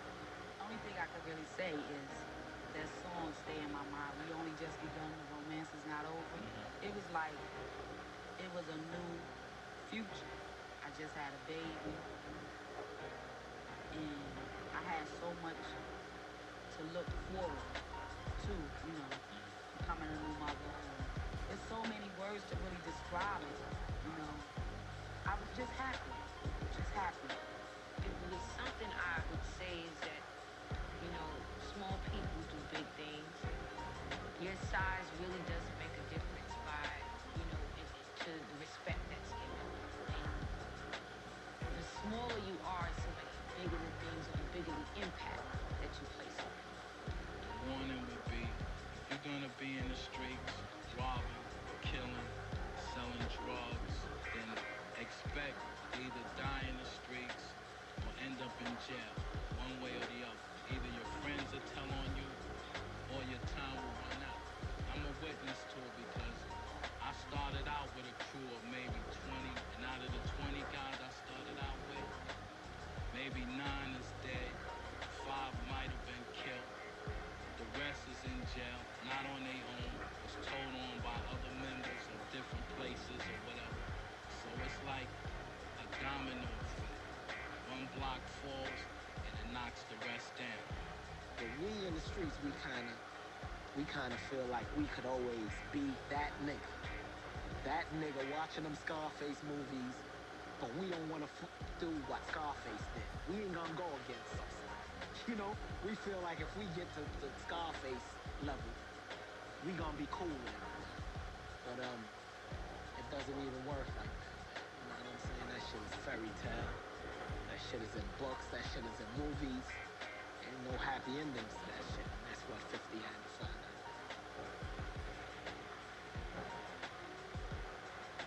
The tragedy of life is not that it ends so soon, but that we wait so long to begin it. Ultimately, 50 Cent was 22 years old before he allowed himself to truly live as Kelvin Moore. With 2 daughters born just weeks before his untimely demise, he was a new father contemplating leaving the street life behind until his so-called friends executed, proving that there is no honor amongst thieves. Death is inevitable. Still, so many people are afraid to die, they never start to live. You've been watching Infamous Times, America's most controversial DVD series. Tune in next time and we'll take you on another profile of our generation's biggest hustlers. Take you further into the bowels of our nation's most notorious hoods, and even chronicle more of the decadent thrills of the fast life. I'm Bones Malone, a convicted felon.